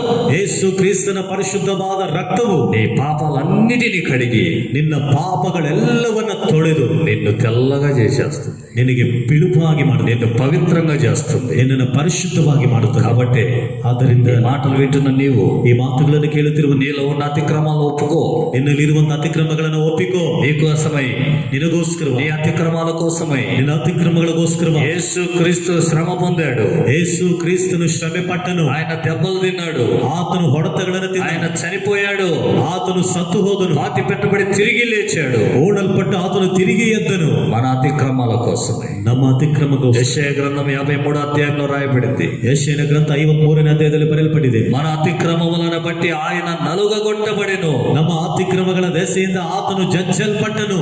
ఈ అతిక్రమాల కోసమే ప్రభు మరణించాడు. ನಿನ್ನ ಅತಿಕ್ರಮಗಳಿಗೋಸ್ಕರವಾಗಿ ಕರ್ತನು ಮರಣಿಸಿದನು. నువ్వు ఒప్పుకొని విడిచిపెట్టు. ನೀನು ಒಪ್ಪಿಕೊಂಡು ಬಿಟ್ಟು ಬಿಡು. నువ్వు ఒప్పుకొని విడిచిపెడితే ನೀನು ಒಪ್ಪಿಕೊಂಡು ಬಿಟ್ಟು ಬಿಟ್ಟರೆ తిరిగి అనుదిన బలి ప్రారంభించబడుతుంది. ತಿರುಗಿ ದಿನನಿತ್ಯದ ಯಜ್ಞವು ಪ್ರಾರಂಭವಾಗುತ್ತದೆ. అంటే ప్రతిదినం ప్రార్థనను చేసే వ్యక్తిగా సిద్ధపడతా. ಅಂದರೆ ಪ್ರತಿ ದಿನವೂ ಪ್ರಾರ್ಥನೆ ಮಾಡುವಂತ ವ್ಯಕ್ತಿಯಾಗಿ ನೀನು ಸಿದ್ಧನಾಗುತ್ತೆ. నీ కుటుంబం సమాధానంగా ఉంటుంది, ನಿನ್ನ ಕುಟುಂಬವು నీ ಸಮಾಧಾನವಾಗಿ, కుటుంబం సంతోషంగా ఉంటుంది, ನಿನ್ನ ಕುಟುಂಬವು నీ ಸಂತೋಷವಾಗಿ, కుటుంబం ఇతరులకు ఆశీర్వాదంగా ఉంటుంది, ನಿನ್ನ ಕುಟುಂಬವು ಇತರರಿಗೆ ಆಶೀರ್ವಾದದಾಯಕವಾಗಿರುತ್ತದೆ. నీ కుటుంబాన్ని బట్టి దేవునికి ఘనత దొరుకుతుంది, ನಿನ್ನ ಕುಟುಂಬದ ದೆಸೆಯಿಂದಲೇ ದೇವರಿಗೆ ಘನತೆ ಉಂಟಾಗುತ್ತದೆ. నీ కుటుంబాన్ని బట్టి దేవునికి మహిమ కలుగుతుంది, ನಿನ್ನ ಕುಟುಂಬದ ನಿಮಿತ್ತವಾಗಿ ದೇವರಿಗೆ ಮಹಿಮೆ ಉಂಟಾಗುತ್ತದೆ. నిన్ను బట్టి దేవుడు సంతోషిస్తాడు, ನಿನ್ನ ನಿಮಿತ್ತವಾಗಿ ದೇವರು ಸಂತೋಷ ಪಡುತ್ತಾರೆ.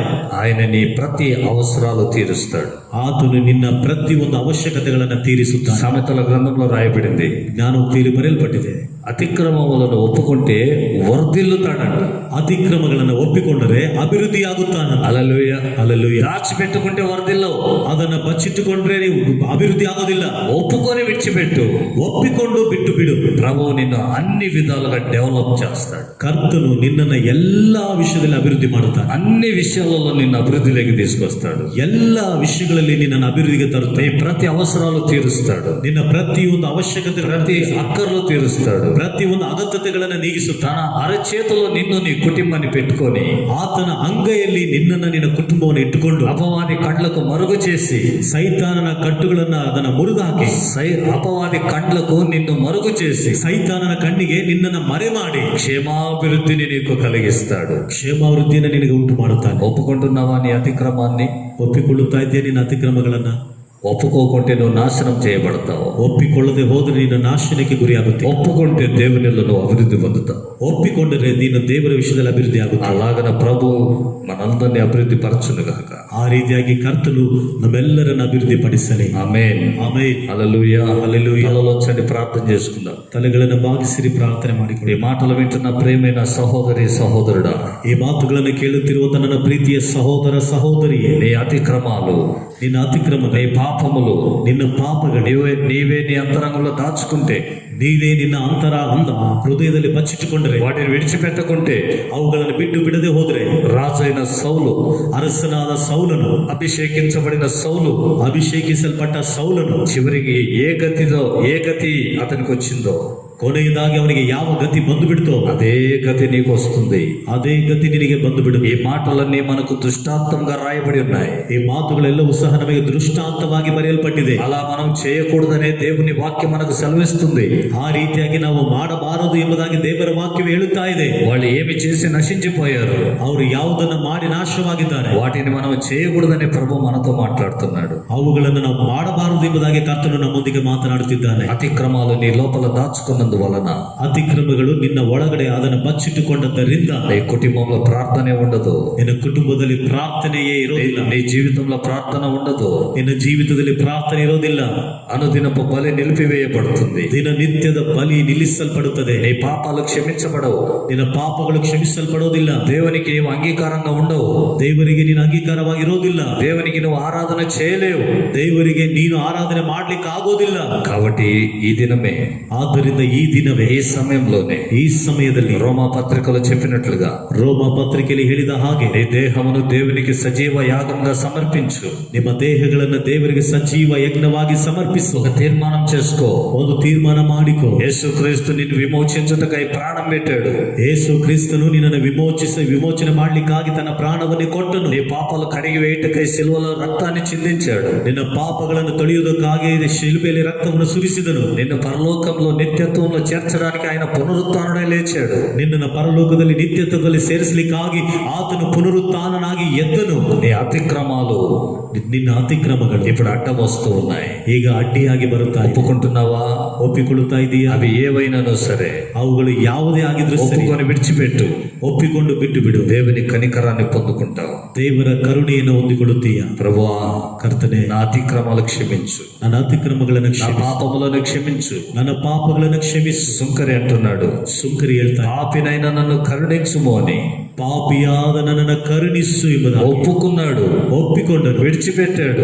ಬಿಟ್ಟನು. అతడు నీతిమంతుడుగా తీర్చబడ్డాడని బైబిల్ చెప్తుంది. ಆತನು ನೀತಿವಂತನಾಗಿ ನಿರ್ಣಯಿಸಲ್ಪಟ್ಟನು ಎಂಬುದಾಗಿ ಸತ್ಯವೇದ ಹೇಳ್ತಾ ಇದೆ. ఈ మాటలు వింటున్న నీవు ಈ ಮಾತುಗಳನ್ನು ಕೇಳುತ್ತಿರುವ ನೀನು ఒప్పుకొని ఈ సమయంలోనే విడిచిపెట్టు.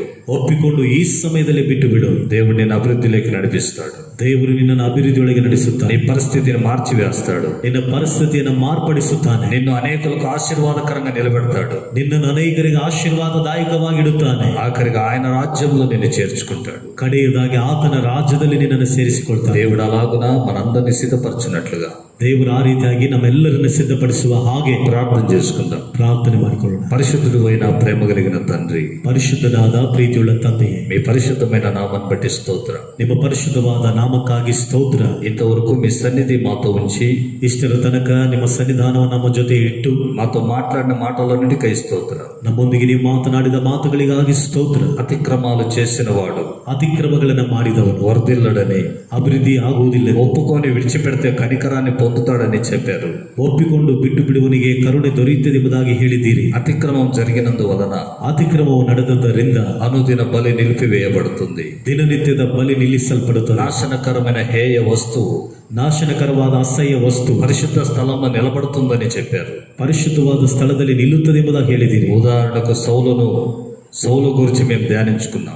ಉದಾಹರಣೆಗೆ ಸೌಲನ ಕುರಿತಾಗಿ ನಾವು ಧ್ಯಾನ ಮಾಡಿದ್ದೇವೆ. ప్రభువా, ಕರ್ತನೆ, అతడు పాపాలు దాచిపెట్టుకున్నాడు. ಅವನು ಪಾಪಗಳನ್ನು ಮುಚ್ಚಿಟ್ಟುಕೊಂಡು అతిక్రమాలు దాచిపెట్టుకొని ಅತಿಕ್ರಮಗಳನ್ನು ಬಚ್ಚಿಟ್ಟುಕೊಂಡು ఆజ్ఞను నెరవేర్చానని చెప్పాడు. ಆಜ್ಞೆಯನ್ನು ನೆರವೇರಿಸಿದ್ದೇನೆ ಎಂಬುದಾಗಿ ಹೇಳಿದನು. అందును బట్టి ಅದರ ನಿಮಿತ್ತವಾಗಿ దురాత్మ అతనిలో ప్రవేశించింది. ದುರಾತ್ಮವನ ಒಳಗಡೆ ಪ್ರವೇಶ అతని కుటుంబానికి సమాధానం లేకుండా చేసింది. ಅವನ ಕುಟುಂಬಕ್ಕೆ ಸಮಾಧಾನ ಇಲ್ಲದ ಹಾಗೆ ಮಾಡಿತು. కోపముతో నీతిమంతుని చంపడానికి తిరుగుతూ ఉన్నాడు. ಕೋಪದಿಂದ ನೀತಿವಂತನ ಸಾಯಿಸಲಿಕ್ಕಾಗಿ ತಿರುಗಾಡುತ್ತಿದ್ದಾನೆ. చెడ్డ మాటలు పలుకుతూ ఉన్నాడు. ಕೆಟ್ಟ ಮಾತುಗಳನ್ನು ಮಾತನಾಡ್ತಿದ್ದಾನೆ. ఆఖరిగా మీ సన్నిధికి దూరమై ಕಡೆಯದಾಗಿ ನಿಮ್ಮ ಸನ್ನಿಧಾನಕ್ಕೆ ದೂರವಾಗಿ అపవిత్రమైన దానిని తిరిగి తన రాజ్యంలోకి చేర్చుకుంటున్నాడు. ಅಪವಿತ್ರವಾದವುಗಳನ್ನ ಪುನಃ ಅವನ ರಾಜ್ಯದಲ್ಲಿ ಸೇರಿಸಿಕೊಳ್ಳುತ್ತಾ ಇದ್ದಾನೆ. ఒకప్పుడు వెళ్ళగొట్టిన దాన్ని తిరిగి వెతుకుతూ ఉన్నాడు. ಒಂದು ಸಮಯದಲ್ಲಿ ಓಡಿಸಿ ಬಿಟ್ಟಿದ್ದನ್ನೇ ಪುನಃ ಹುಡುಕುತ್ತಾ ಇದ್ದಾನೆ. ప్రభువా, ಕರ್ತನೆ, అతిక్రమం వలన ಅತಿಕ್ರಮಗಳ ಮೂಲಕ ఆఖరిగా అతను నాశనమయ్యాడని ಕೊನೆಯದಾಗಿ ಅವನ ನಾಶನವಾಗಿದ್ದಾನೆ ఈ ಎಂಬುದಾಗಿ వాక్యంలో తెలియజేశారు. ನಿಮ್ಮ ವಾಕ್ಯದಲ್ಲಿ ತಿಳಿಪಡಿಸಿದ್ದೀರಿ. అట్టి స్థితికి మాలో ఎవరూ రాకున్నట్లుగా